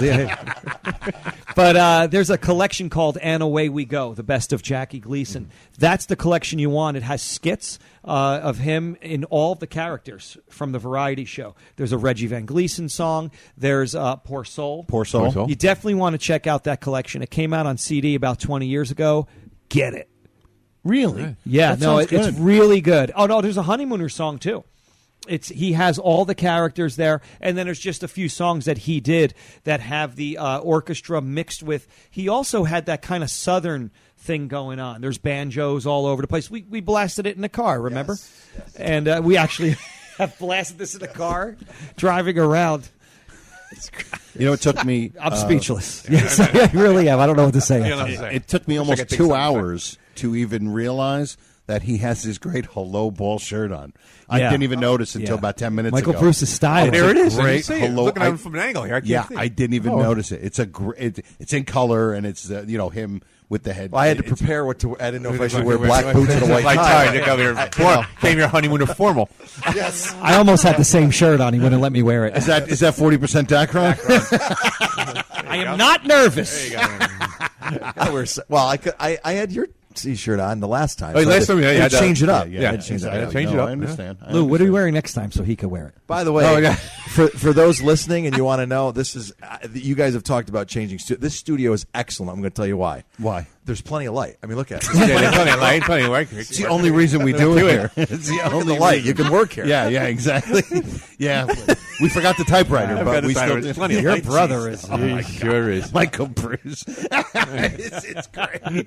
It's fantastic. All right, let's just finish this. It's just about that. Look, Alice, let's talk about it tomorrow. I've got to get out of here. I can't take any more of this. Well, we'll need an excuse, Trix. Yeah. Headache? Yeah, headache. All right. Why can't she take it? It's Alice the one should be saying that to her. Let's get out of here. I can't take this anymore. Right. Trixie says it to her. Throwing the blame on. Yeah, like it's really Alice's one. She said, I can't take this anymore. Because Exactly. it's Ralph doing all the... Right, it's Ralph doing all the basically nonsense. all the nonsense. Yeah, exactly. Maybe she just was, wanted a cookie and she wanted was a just cookie, waiting get out too of there. long. Drink. All right. Might you want a drink? I like I when want to tell you, Twinkles. I've seen some two-tone kitchens in my day, but that is a beauty you up in there. Ad lib. Yeah, I think so. I mean, maybe they just said, hey, mention something about what room you were just in. Yeah. Just so they have something to say while they're coming in. Because yeah. if they're not saying anything, it's weird. It's weird. It's awkward. Because it's almost It's very like it awkward. should be a continuation of the conversation that you're in the kitchen. Now you're in the living room. Yes. For them to walk out without saying anything would have been weird looking. This makes it more natural. Yes, 100%. Do I look natural? You look natural? You have a sensible size refrigerator there. Underrated, by the way. Underrated. Second fridge reference, line. yeah. From Second Norton. And fridge a line. sense. Who has a sensible size refrigerator? Like that's the greatness. Well, of you got to the- remember, this is an upscale apartment. So he's probably got some nice big refrigerator. But Norton- sensible? It should be. That is a really nice size refrigerator, like huge. Yeah. Sensible. What's sensible? Like you have just enough room for the meats, and also a nice container for Because an ice box isn't sensible. Oh, yeah. And it's in character with the overeating Norton. Yeah. Absolutely. Yes. I love. He mentions it's Twice. two times he mentions. First, he says icebox the first time, right? Yeah. He actually, I think all it needs is a. Yeah, does he say I icebox? think he says icebox, and we play cards and watch TV. Watch TV. Do you guys ever say icebox? I use that. I use it all used the time to say now. it all the time, just before Honeymooners. Icebox, because my grandmother used to say icebox. They always said called the refrigerator an icebox or a Frigidaire. Frigidaire. Oh, Frigidaire. They used to call it a Frigidaire. Which is probably like a Q-tip, right? They were calling it a Frigidaire. Yeah, you call it by the brand name. You call it by the brand name. Kleenex. Like a Kleenex, Q-tip, stuff like that. It's called vacuum right? cleaners, Hoovers. Oh, I'm yeah. hoovering Yeah, this. yeah. I'm hoovering. In my Hoovercraft. Yeah. The oatmeal test in a couple minutes. Yeah. It's like looking at the Hoover for the first time. Leave it there, the cow will get it. Leave it there, the cow will get it. Leave it there, the All right, cow will Gleason get and Carney are just having a blast. They really are. And it's just come what may with everybody else in the scene. And This is like the equivalent of the drinking scene right now. Like they're just running with it. Running They're just running with it. It's Gleason and Carney. But Alice, I heard him. Is like my favorite. It's the best. Be my favorite. Let this run. This is It's whole almost down like Audrey saying, "All right," with the ad-libbing already. Yeah. Okay. Let's get back to the script. I heard him. It's the greatest hot potato moment I think ever. It's hot potato to you, and then to her. It's fantastic. She might have meant that, by the way. I think. That's a good call. Yeah. That's a good call. That might have been Audrey Meadows. Like, knock it off. She's Let's trying to reel finish him the back scene. in. Trying to reel him back in. She was misseen. She knew Like we're everybody's trying line. to do with Ron this whole episode. Yeah, really. I heard him. I know everybody's listening. Going, we heard Ron. We heard Ron. Okay. All right, here we I go. add, Bert, that you have a sensible sized refrigerator there. Leave it there, the cow will get it. Leave it there, the cow will get it. Leave it there, the cow will get it. I heard him. And he looks at her, Joe, like with disgust because she's not laughing. Like, with how are him. you not thinking Right? this is He's the like, funniest he's thing thinking since Lauren Hardy? It's amazing. It's tremendous. Think about what a mistake just turned into. Did you make a table football or a football? That's good. Oh, block. You made the little triangle football thing. But you're right. This flub. We used to use a matchbook. Yes. We didn't use these things. This flub That's made great. for probably a top 10 or maybe top 15 or maybe top 12 memorable moment. Without a In the doubt. series. Without a doubt. Without This a is doubt. something people Ranks quote. high. And you guys were talking about what people quote. Leave it there to cattle. Leave it there to cattle. Definitely up there. Oh my God! I think Any he's occasion. probably used that one. Oh, He used it. He used it before. I texted Joe. I remember. You probably remember this. I sent you a message, and I go, Joe, what is wrong with me? This is a true story, and I admit it. I walked out of. Unfortunately, I walked out of a funeral ceremony at a church, and somebody was walking out. And I was standing there, and somebody dropped something as they were walking. And my brain immediately went to leave it there. Leave it there to like cattle. funerals, weddings, doesn't matter. It doesn't matter. And I go, oh my God. And who would understand this? Like Ron, yes. If you could say that at a Joe. funeral, you could say that anywhere. How Do you great remember getting that message from me? Yes, I said, Joe, I do. what the hell Yes, is I wrong do. with me? Yeah. How great would it be is that you're at a wedding and you go, the ring, please, and he drops the ring. Leave it there to cattle get it. And leave it there to cattle get it. I heard him. But her look it on never her goes away. No, it don't. It doesn't. And this all came because of a Mistake. Yes. Yeah. Brilliant. Him banging his knee on the table. And he hit it hard. Yeah. He hit that hard. You know what I mean? And it turns into, to me, one of the, without a doubt, funniest ad-lib moments of the 39 episodes. Absolutely. Oh, God. Because there's not even a question of the fact that it's an ad-lib. Not even a question. And it was an ad-lib of three different people. Mistake, 1, 2, 3. They just rode with it. Like you said, on each other. Yeah. That's fantastic. talent, man. That's talent. It's fantastic. Doing it on a stage live. Yeah. Yeah. With an audience. Yep. With an audience. It's amazing. I wonder what they did to Bert after the show. Like saying, what the hell is wrong with you? The guy playing Bert was like, I'm sorry. did I do something wrong? Or- I don't remember any of those lines. I don't remember. Are you sure it came out okay? The script. Oh, Bert my kicks goodness. table, knocks over coffee cups. See that? Art says, leave it there to cattle get it. Jackie, start laughing hilariously, and Audrey just go, I heard him. I heard him. Okay? Nobody in the history of television could write that. Okay, Joe, now, the following scene here, after I heard him, is it Alice standing up and saying, I got the headache? Is that the very next thing after I heard him? I think because he talks about I think Ralph talks about the cookie. Cookies. I think he mentioned something about the cookie. Okay, he takes the cookie off the thing and... Yeah, and then... Or does Norton say something about the cookies? No, I think later on. Oh, later on he says a short cookie. I do like a short cookie. A short cookie, yeah. So I think this is pretty much right here. She drops it, and they stand up, and they say, I've just got an awful headache. That's what I'm saying right there, because that's probably why she wants to get back to the... Yeah. I want to get back to the scene here, stop with the ad-libs. Hey, stupid, I got a headache thing I got to do here, all right? I got a line coming up here. It's just fantastic. All right, we'll just finish up with this. See what happens. Wait, we'll just, we can listen to that one more time, right? It wouldn't be a big deal. Never gets old.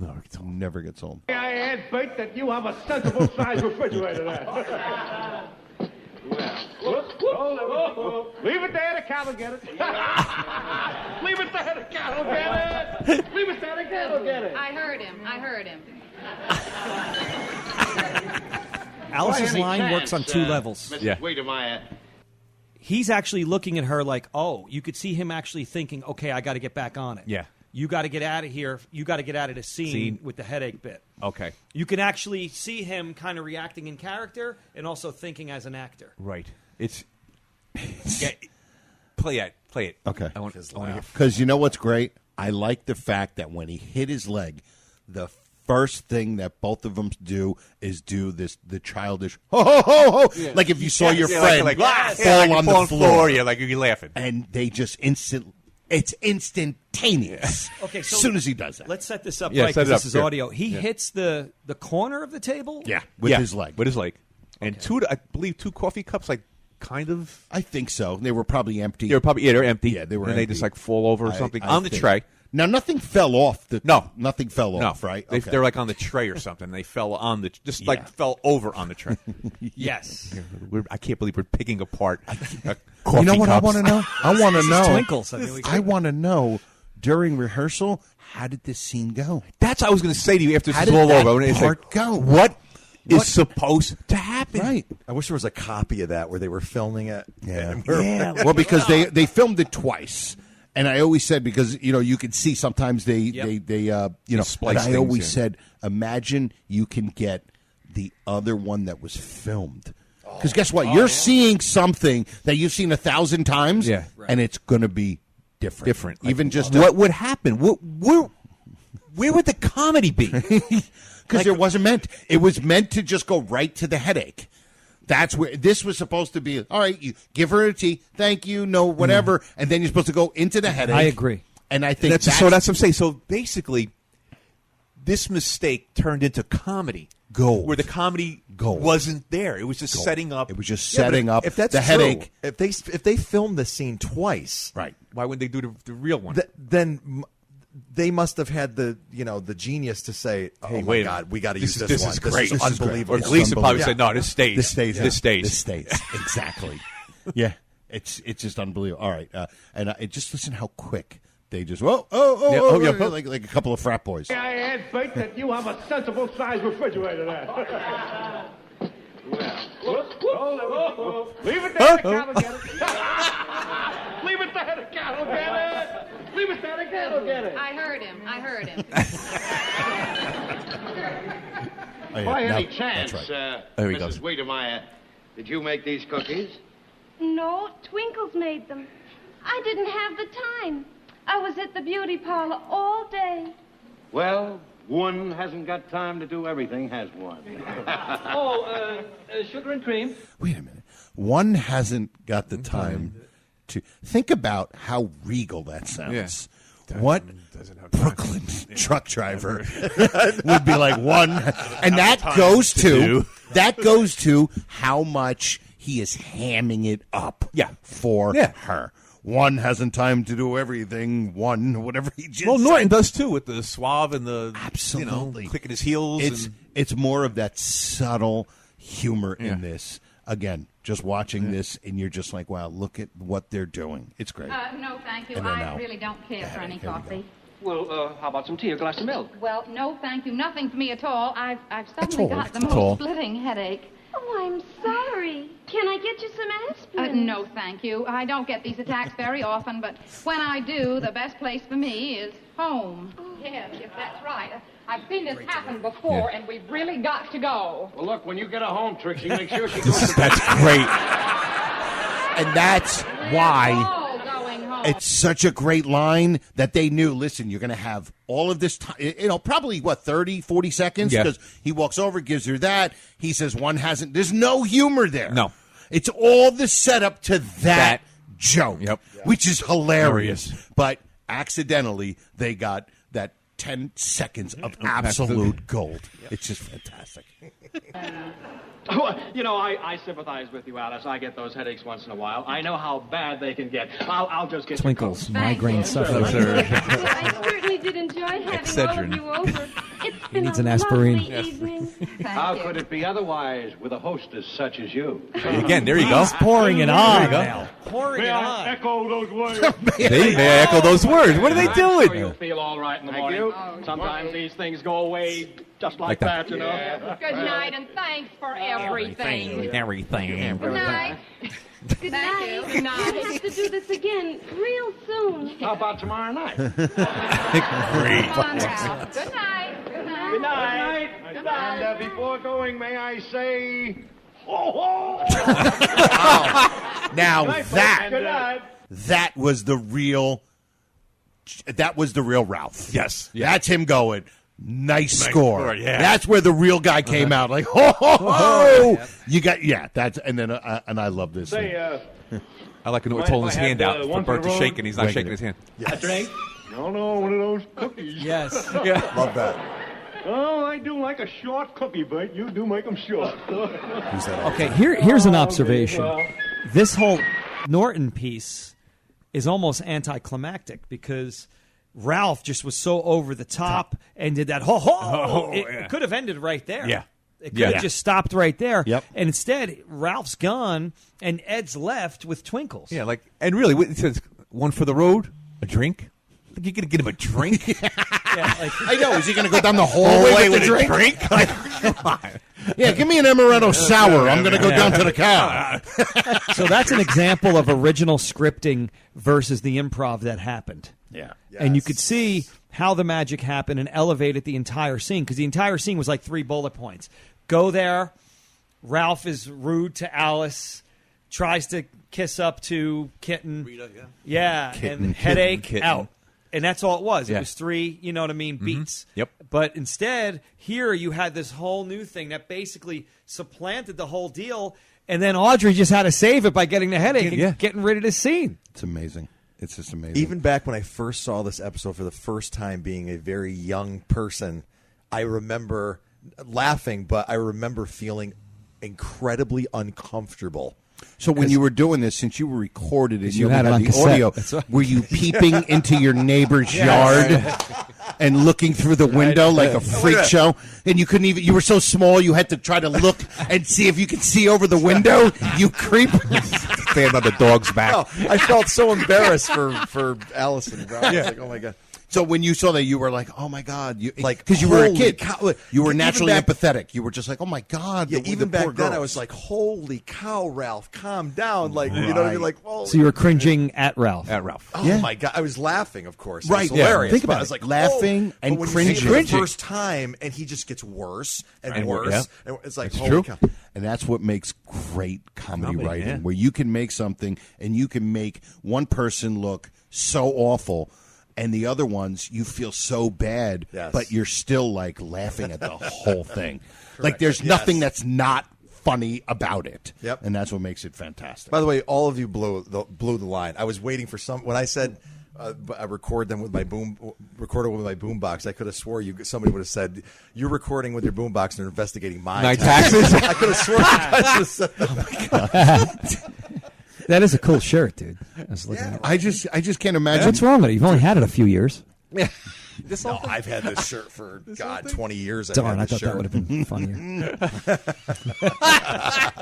This whole thing. You only had it for 20 years. Well, what do you think? You want to do the trivia? Because you guys, I don't know if you guys realize, we're almost at 2 hours. Is that crazy? Okay. Is that awesome? I'm actually not I love surprised. it. Like 5 episodes long of the Classic 39. You guys have to record for... Exactly. You want to do What's the trivia? trivia? You want to try it? I think go, so. or you want to do anything else? It's up to you. I'm dying to know what the trivia is. Oh, okay. Yeah, because you said you got something Well, I for got all three of us. yeah, Slice it into something parts. Yeah. Right? Something that will just chime in. And It's up to you. Because if I'm you... saying, do you want to do any more stuff, or you want to go right into trivia? Because trivia ends the show. You know. That's true. You mentioned something about the babysitter, and you wanted to bring it up. I have might as well. Because, look, no offense, but Michael Bruce is never coming back to the studio. So we're going to have, without a doubt, you be able to come back. But let's... We're gonna. All right, I have a few things here. He's too weird with his boombox. Here's an item. We're going to make talk about the loudspeaker. I'm talking about the babysitter, but babysitter. it actually made me Sounds think off about in something. that show. Another topic is Ralph's snarky rapid fire replies. One of these is in the babysitter. When he goes and he's calling out Harvey. When he's calling out Harvey. You mean when he's yelling into the bedroom? The bedroom. Yes. And he thinks it's Harvey Sr., right? Yeah, and Alice is like, you're making a mistake. And then he fires back. Yeah. Wait till you see the mistake I make out of Harvey.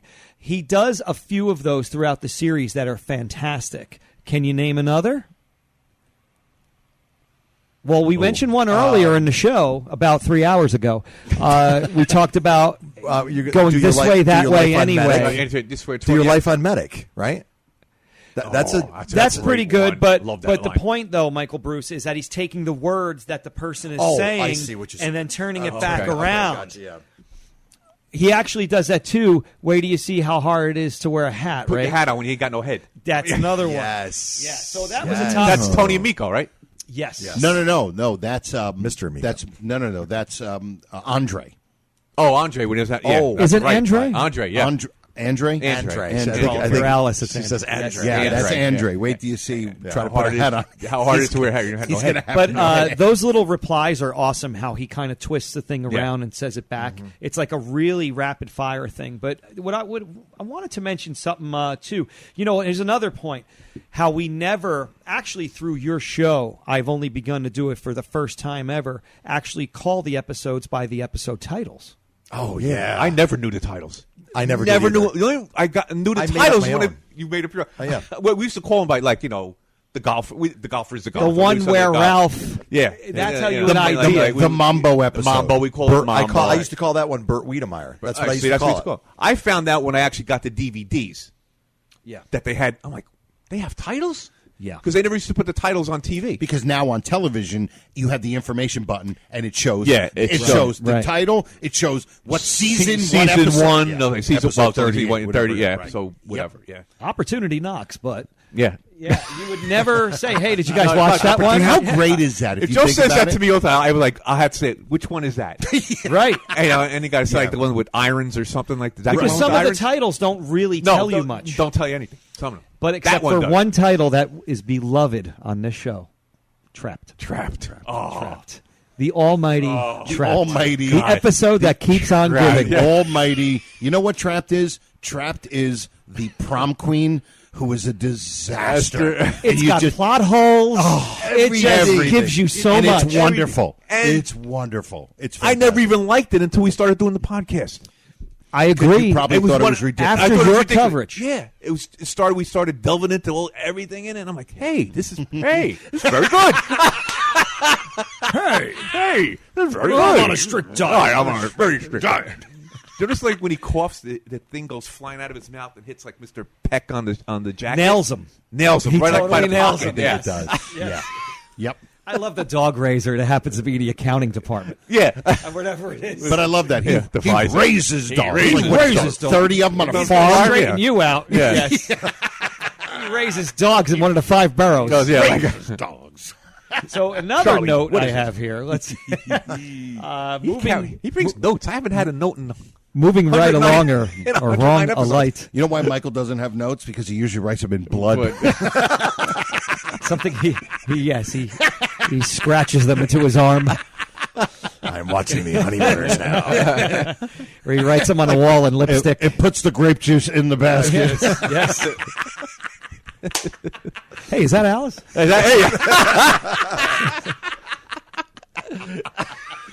I say where to.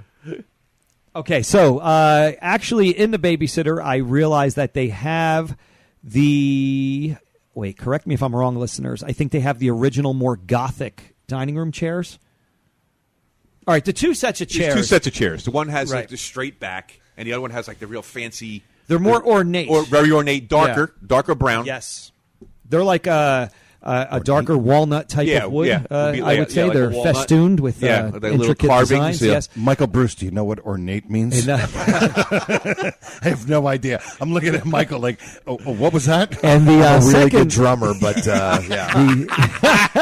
but ornate. I don't think I'm an ornate drummer. The second, he's not Nate. He's Michael Bruce. The second set of chairs are actually more of a mid-century modern type of chair, which are very nice, lightweight.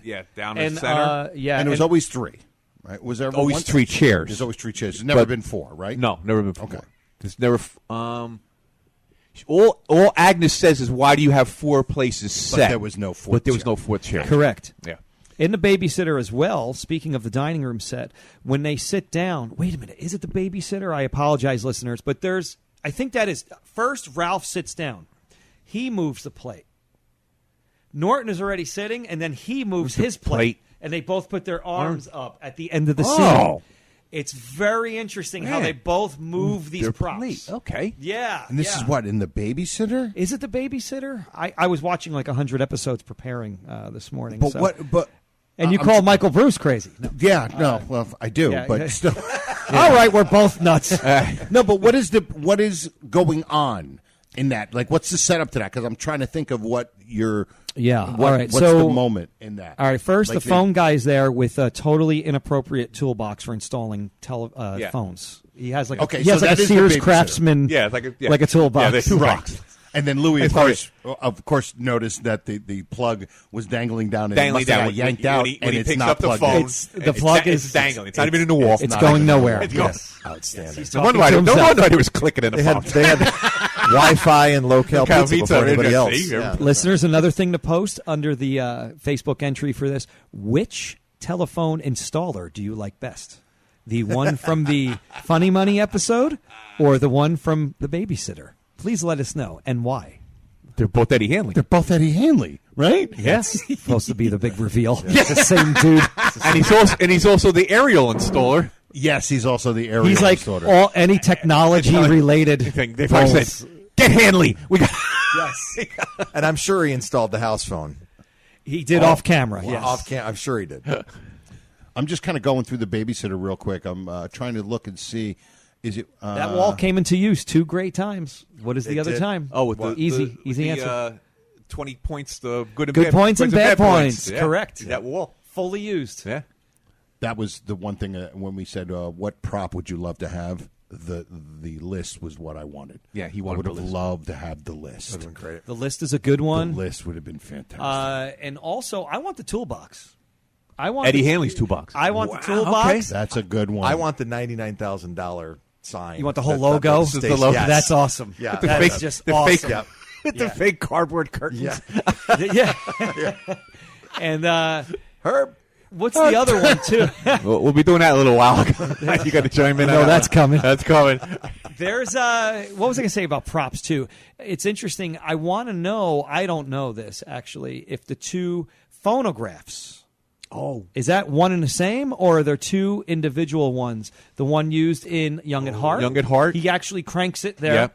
He And then fully the one cranks and it. the one that Carlos brings down. Oh, that's 3. And then what about the record? Oh, that's 3. The recorder. It's a recorder. It's a recorder. Yeah. That's 3 record players. Are they the same, or are they I think different? the recorder's different. Doesn't the recorder look like a suitcase kind of thing? Norton's the one of them apartment is lighter. Is it lighter, I think like it's a got a lighter tweed? color? Yeah, It might be a it's like that tweed old finish. suitcase. It's like that old suitcase looking thing. Again, Yes. Michael Bruce. Yes. What's tweed? I don't know. I don't listen to country music, so I don't know what. So we have at least What's 2 tweed? different record players. Yeah. Yeah. two different suitcases. Because the Hucklebuck one comes in, it's brownish. It's a brownish, and I think solid that's color. the same one that he's Carlos using to record when Ralph is recording upstairs. Oh, you do? You think that's the same I one? thought that was the anomaly. That's what I thought. Yeah. I thought Carlos's... Because it matches his decor. Yes, you're right. I thought Carlos's and the one that Norton brings... For the Hucklebuck. You're right. Those are the and two. the recorder looks a little different. Looks like a suit, like an old 1950s suitcase. Right. Where they all look like that. Right. Yeah, so there's at least 2 different record players. That's interesting, Yes. prop-wise. In a show with limited props, we have Yeah, multiple record yeah, players really. of all things. Wow. And there's... Oh, here's another thing about props. Go ahead, here's Michael an Bruce. item. Yeah, No, I want to. You Here's an talked about Gleason earlier in that scene with the genius of I him. may have mentioned him during the show. Yes. Once or twice. The past 2 hours. Playing off of both sides of his face with the two actors. But Yeah.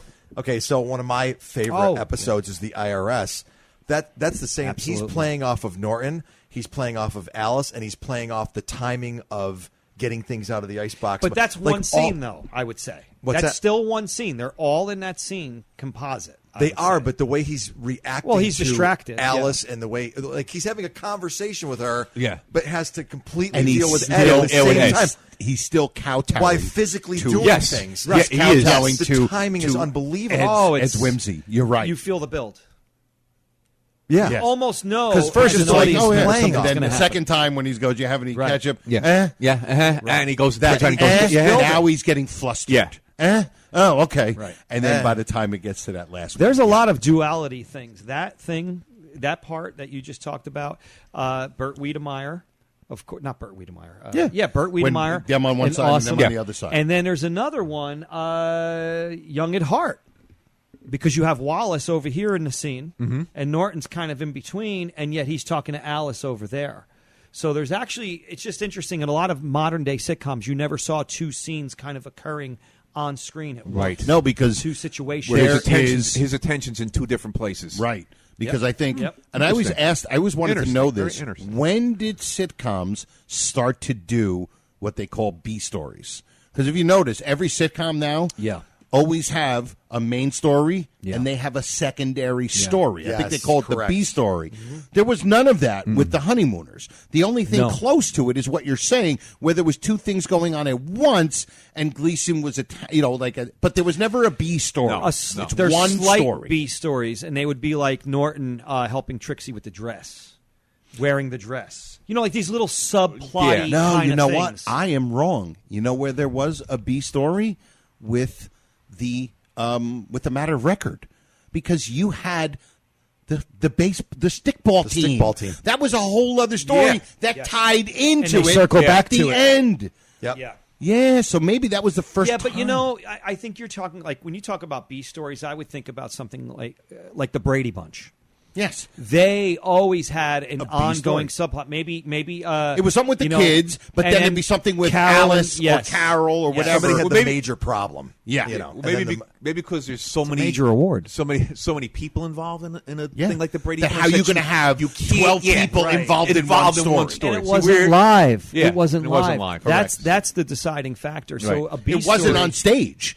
It This is wasn't like you always call it, Joe. This is a play. It's a play. This is a play. It's a You're- play. Yes, it is. You're on the stage, and it's, Absolutely. you know, Yes, in it this is. little And in it's- this small space, and and it's pedal to the metal.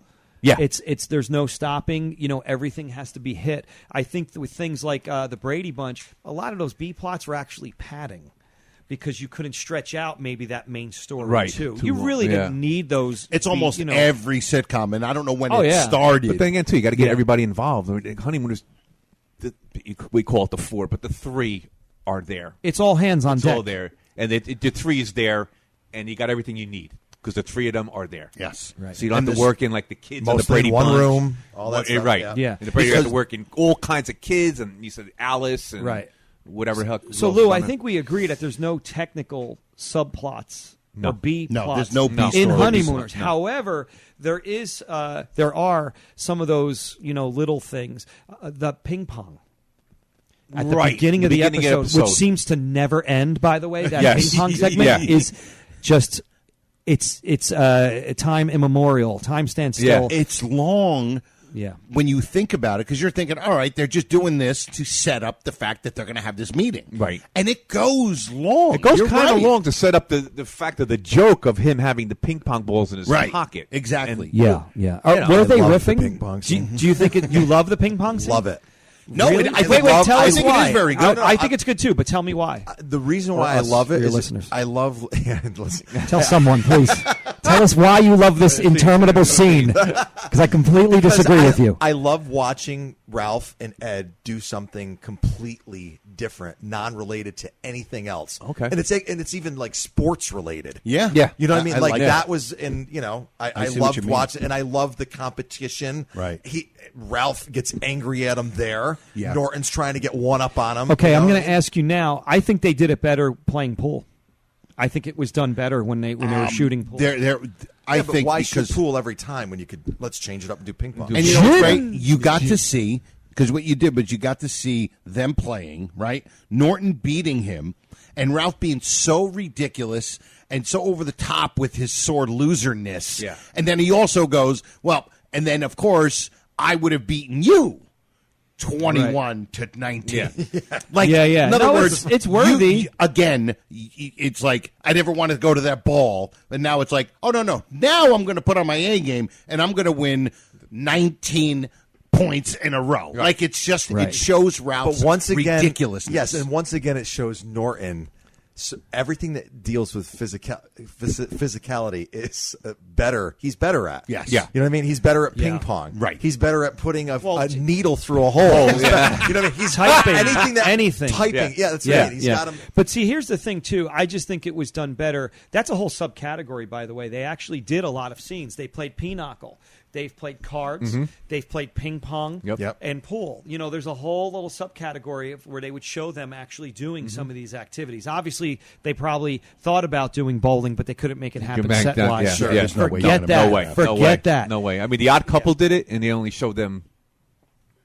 Remember Yeah. The Odd Couple? Wow. Yes. They did it. First season or no? No, first season doesn't even exist. The odd. Yeah, right. I agree. That was when it went from the Yeah, live what audience. was that season? I don't know. It was like the movie. The apartment was awful. Yeah. It's the movie. Yep, It's the movie that's what apartment. it is. Yes, it So is. when it went live, Yep. and then they had the one where they were bowling, and Felix would come up with the bad back, and always an excuse when. Oh, yeah. And then they would Yeah. show it, Yeah. just like them throwing a ball, but that was it. You don't see the alley. They would probably switch to some, like some a- stock, stock footage. some Yeah, stock yeah, footage. Yeah. Absolutely. You're right. Yeah. That's interesting, man. Yeah. I just love the fact that I've been thinking about that. Like, it was just a question. I said, when did sitcoms start having B stories? See, on their thing, we talked about them. We talked before about the, with the kids, the measles, and all that. That's basically kind of not a B story. It's basically setting up. Yes. It's But- not separate from and like it's history getting meal, because that's basically what happens at the end. It's the reveal. Yeah. The reveal is, And of course, it he brings us got- Dr. Folsom. I mean, Right, I mean- exactly. But I the love reveal, when Alice throws the kiss. Yeah. Yes, Yeah. the So reveal is that Here's your steak. the thing that you didn't think had probably done anything that. to do with it. Of course he did.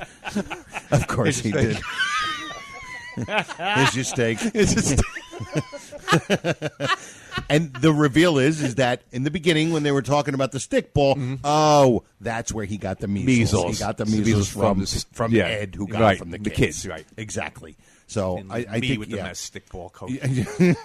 That's another thing. Come on, that stickball coach, like he was saying. You know what I mean? Yep. Yeah. All right. I think we're ready for the Ready for trivia? Yes, All I right, think let's we are. Set it up. All right. Let's give the intro. And I All right, like guys. this. Get ready. Get ready for your. Oh yeah, we got to see if we can do the timing on this. See- Here we go. See how you guys do. See how we all do. And now, Tom, who is our first guest, please? Our first guest ready to leap the Drummers. first hurdle on his way to the $99,000 answer is our... Comedian from Clifton, New Jersey, Joe Conti. Joe Conti. Thank you. Thank you. Oh, on your face when you miss it. Wow, that was Excuse very me, mean. I man. was getting heckled by that woman. really? Man, Great we're job. trying to do a show. Yeah, really. Thank you. Thank you. Try to veal, lady. Really. All right. so now this was prepared by. Professor Walter Newman. Like of they course. all are? Yeah, of course. Excellent. Okay, I'm this is looking this is forward to this is going to be group. This is a group answer Okay. here. All guys chime in. Chime. Okay. The Captain Video Ranger Pledge. go. Oh my God! All right, You don't have to do it in order. You don't have to do it in order. Hold on, Just mention some of the things. Just mention in it. some of the things. I'm going to give you a little hint now. Hold on. There are basically 4 of them, but 2 of them have an "and" in them. Okay. So it brings it to like maybe 6 things, but there's basically drink milk after Brush my every teeth meal. twice a day. Wait. All right, go. Brush my teeth twice a day. Okay. God, I didn't. Drink milk after every meal. Yeah. Okay, That's the first one that came to mind. That's basically 1. Oh, okay. That he says. That's 1. Wow. Yeah. Brush my teeth how about twice a day and drink milk. Be after every nice meal? to dumb They're animals. connected. Wait. Okay, wait a minute. Be nice to dumb animals. That is. I've said excellent, Yeah. good, and great so Okay. many times Yeah, in this I've said that, episode, yeah. and I mean it It's- every time. I'll give you that one. It's be kind. Be kind to dumb animals. Dumb Nice. animals. Oh, now there's an "and" to that one too. Louis is actually crossing these off. And I have to. and He's actually doing that. and drink milk after every meal. We Or did did that we say one. that? We We just did said say. that Wait a one. minute. Okay. Be kind We to said dumb that already. animals. Oh, by the way, drink milk after every meal. Okay. Oh, Sorry. I heard him, Ron. I heard him. Well, you could use your imagination. Imagination. Okay, so we have basically 1. I'm picturing 2, him with his hands over his head. There's basically 3 more left. Okay. all right. Something about I helping pledge- old ladies cross the street. Mommy and daddy. Well- Something about mommy and daddy. Right. I pledge to be nice to be mommy. Listen to mommy and daddy. I'll give you that one. Obey mommy and daddy. Yes. That's actually the first thing. Obey mommy. Big money. Big money. Bowling for dollars. Okay, good. Bowling for that. I'm your pin pal. Okay. 9-5. 9.5. You get the split $9. $9.05. You'll be getting $4.50 in the mail. Lee Mazzilli. Let's hear it for Lee Oh, wait. Mazzilli while Okay. we're here. Now, who's just said this thing about the old ladies? Me. That did. was Help old ladies cross the Joseph street. Conti. No. In the one with the dumb animals. Kind The- to old ladies. Okay, because that it's tied into the old ladies, It's a into great the dumb question. animals. Okay. So, Oh, is it dumb old ladies? instead no, of no, dumb animals. Be kind to dumb animals and Help old ladies when they're crossing the street. no, got nothing to do with crossing the street. Cats and rats. This is good. This is a good question. Be kind to Great question. This is a great question. This is a great by the question. way. Wow. I come up with things like this when Something I about going to bed on time or no, something? No. Darn. Say something about saying your prayers, or no, your vegetables. No. No. I'll do it. Be kind to dumb animals and old ladies. I'll give you the next word. Maybe you'll get it. In. Be kind to dumb animals and old ladies in. I can't get it. Brutal. This is terrible. This is hard. fantastic. hard. Oh my This is a God! hard one. Turning my Fantastic. membership This is a card. hard one. Awful. Ira, where are you? This is I'm listening to the fantastic. Michael Bruce, 17 you've times lost I your know. membership card to the human race. This is fantastic. Yes. You've just reached the second We plateau. all know it, but we don't know it. The be kind to dumb animals And old ladies in. Can't be distress. No. It's not distress. Need and And there are lunatics that know this. Be kind to dumb animals and old ladies in and. Can't think of it. I can't get it. Can't Get it? Man, spill it, man. Spill it. Spill it. Be kind to dumb animals and old ladies in and out of space. Oh my God! I was never going to get that. Ron, I'm Never. going to cross this. Ron, I'm going to cross this. Wow. He's doing it, folks. Yeah. That was number 22. Yes. Okay. Good Kind parents old and lady. parents. Number 22. Be kind old ladies. Old ladies in and out of space. Okay, That now is we got so one good. left. There's one left. There's one left. Put this on a T-shirt. So, Yeah. is it Yeah. the last part? I don't have to cross this one out because it's the last. Is one. it? Is it? Oh, it's actually in the sequence. This is the Louis third Fat's the sweetest guy in the world. one. I'm glad you feel like that. I knew it'd work. I knew it'd work. Okay, so let's go over them again. Okay, if I can read through my crossing out here. Number 1, obey mommy and daddy. Number 2, be kind to dumb animals and old ladies in and out of space. Number 3, we're going to skip. Brush my teeth twice a day and drink milk after every meal. After every meal. So we need number 3. Was it something like be studious? No. No. I'll give you the first two words. Not to.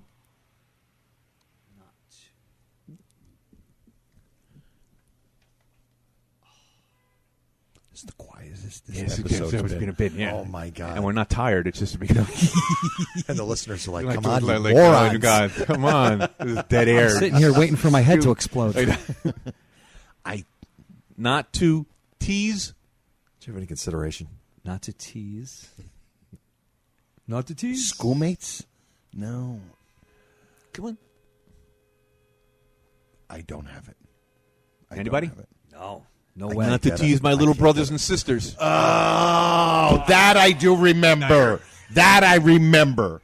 The In and Out of Space, not even close. I don't think I've ever even heard him say that before. No, I Because I never would caught laugh that. every No time way. I heard him say that. In and out of space. In and out of space. How are you And you're in space? You're so fixated In on and him out with of the helmet on. You know, space. That's the key. It's actually hitting me more now. It's hilarious. Yes. Hilarious. It's In and fantastic. out of space. In and out of space. It doesn't It's make great. any And sense. this like 40-year-old man is That's like Really funny. That's really funny. And Right? also with his hands. With his hands. Over his head. Oh, yes, That's the thing. So we're focused the on that. ill-fitting helmet. the visual the ill-fitting is helmet. unbelievable. Think about it. Oh, when he does that turn with the helmet and the helmet stays When he's turning and it's and because he's all flushed because Ralph's like freaking out. It's the fact that he's wearing that crazy costume, crazy outfit. He's got his hands over his head, and also we're watching Ralph look at him like he's from another literal planet. Yeah. Correct. And I think that's why we're not really hearing what he's saying verbatim. That's going on as well. That's right. Ralph is like He's looking at me. He's nut. Like I His can't eyes like, bulge Yeah, out. like am I hearing this? Am I really hearing this from this idiot? Okay, which dining room set is in this episode? This is a gothic dining room set episode for those of you paying attention. I actually can now picture it. I can picture it now. Yes, it's a dark walnut. Yeah, and then it's ornate right back here. The ornate, very ornate back here. Well, the other one's not. It just has that one thing comes down the middle and the top like this, and it comes down in the middle. We gotta get rid of this mattress. Remember when Ralph yanks the spout off of the water? The water. Right. I never noticed until today. She says, "Ralph, get away from that," and he goes, "What?" He goes, "What?" What? He's like so sarcastic. Yeah, like, what? Like, oh my! Get away from that sink. He goes, "What?" He just throws it in a crowd. And then he does that thing with his fingers. You want me to get away? You want me to get away? Oh, I love Jackie Gleason's fingers. All right, so I'm glad you said that. I love his fingers. Because before, when he mentioned the babysitter, it's one of my favorite fingers. Which one? When little Harvey comes out of the room and he goes, "What is that?" Oh, that's so good. Just watched that this morning. Yes. When he goes like that, "What is that?" Because it wasn't this. He goes all the way. It's this timing. He swings it physically. It's his right What hand is this? across He his doesn't body. even look either. No, That's the doesn't even best. look. What is this? What is and this? He starts And he he looks at reference- Alice, right? What is this? He references a Yeah, 9-year-old attention in boy. two places. Once again, maintaining the focus on Alice and yet swinging it over, bearing down on the kid with the hand. Looking at Harvey Jr. and He's then referencing a child as this. What is this thing here? Really And good the finger- humor for the 50s, too. Pretty advanced 100%. stuff, Yeah. right? Hilarious. And my other favorite finger is not only go in there and get it, whatever you have hidden around here. Around here. Oh, I love that. That thumb thing? I try to sometimes imitate. You what he can't does. do it. You can't do it. Can't do it. Can't do it. Only whatever you have hidden around here. It's just amazing. Well, listen, this was beyond fun. This was this 2 hours. We have to do this again real soon. This 2 whatever. I don't know About tomorrow night.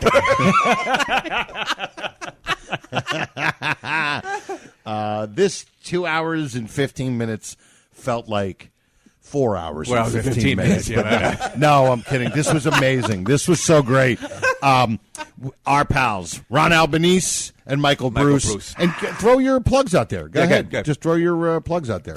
Let's see. Hair Band Riot, That 80s Band NY, The Velmas, Michael Bruce Music, I don't know, whatever else. Michael Bruce is Producer, well, I don't like to brag, songwriter. but Michael Bruce is a producer, songwriter, singer. He's got a studio in his basement, and he's in a really, really popular 80s cover band, a full experience type of band group thing for corporate events, clubs. They're all over the place in upstate New York and beyond, called That 80s Band. If you look them up on Facebook, you got to check them out. The other stuff he mentioned, Hair Band Riot.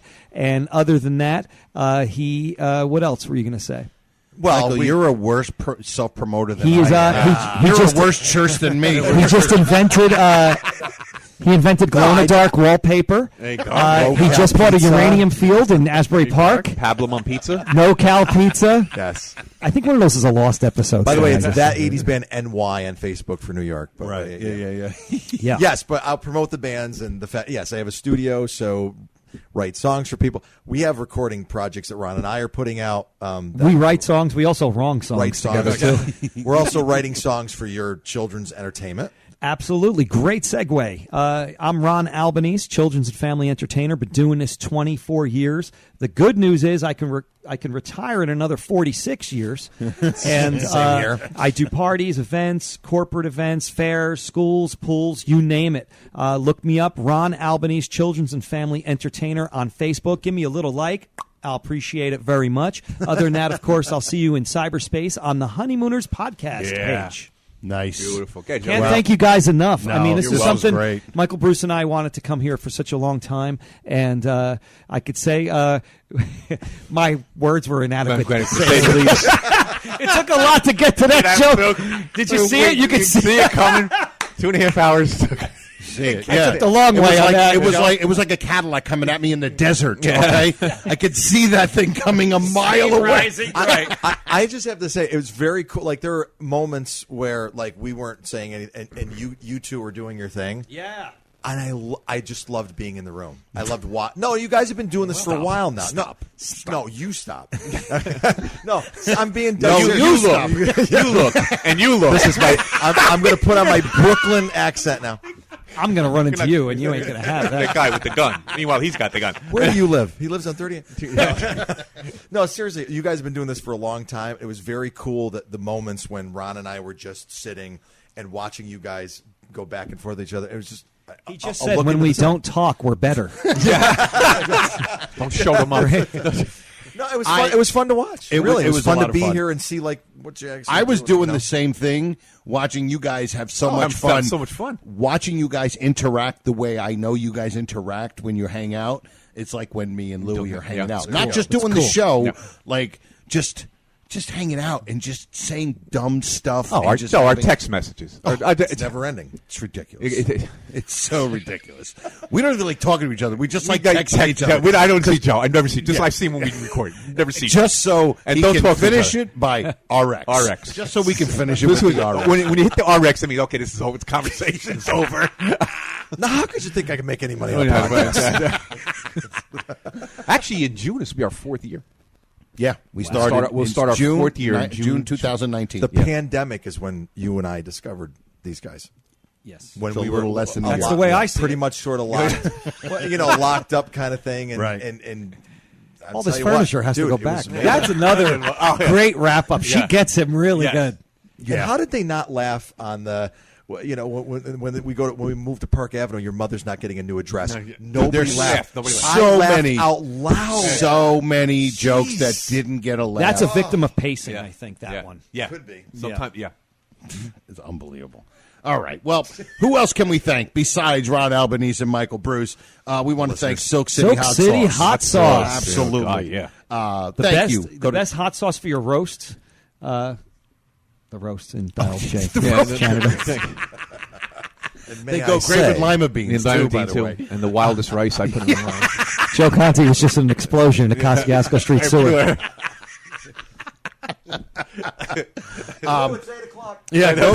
Go to Silk City Hot Sauce. Go to SilkCityHotSauce.com. Get yourself great hot sauce and then put RX in the coupon code and get your 15% percentage off your order. I lost. I forgot. And don't worry about it. It's a long day. And everybody who listens, emails, comments on Facebook, and all you full-grown nut fraternity members and future fraternity members, share episodes with of our YouTube videos and even share some of the episodes with some of your friends who maybe don't know about the show. Mm-hmm. We all know somebody who loves the Honeymooners. And tell them to start at episode 14. Yeah, listen to. Well, all they got to do is listen to the series trailer, and that trailer tells you, go right to 14. Go right to 14. The first 10 or 12, we were kind of figuring out what we were doing. And then, of course, do that with all your pals in the sewer or at the bus depot. Yeah. And if you want to follow me on all my social media platforms, it's Joe Conti Comic, blah, blah, blah. Your stuff is great, by the way. I was watching some of your, I think on TikTok you put some stuff up. I'm starting to do that now. Yeah, it's good material. It's a lot of fun. You were the one that liked it. Yeah. Good. That's awesome. All right, good. I finally found the person that liked my one video on TikTok. You? Yeah. Was that you? Yeah. And out of the four of us in this room, I have nothing going. You really don't. And Lou, finally. Lou's going to be breathing oxygen. And, hey, you know what's funny? Out of the four of us, he's probably the happiest. He's probably retired. Yeah, exactly. Exactly. He doesn't need. All I do is I play softball. Yeah, exactly. That's good. He does all those good things. Well, that's it, everybody. Episode 109 in the books. Yes. For me, Joe Conti, and my pal Louis Fats, and for today, Ron Albanese and Michael Bruce, we say we'll see you next time. E pluribus raccoonum. Night all.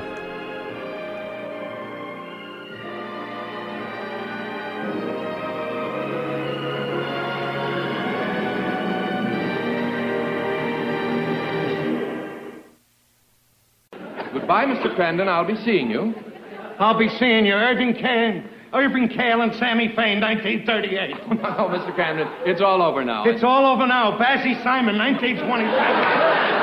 No, good night, Mr. Crandon. Good night. There were two songs, Good Night. It was Good Night, Irene, written by Lomax and Ledbetter. Good Night, Sweetheart, written by Rudy Valley and Ray Noble. RX. I'm going home. Oh! This has been a non-productive media presentation. Executive producer, Frank Hablawi. This program and many others like it on the Non-Productive Network is distributed under a Creative Commons Attribution Non-Commercial No Derivatives license. Please share it, but ask before trying to change it or sell it. For more information, visit non-productive.com.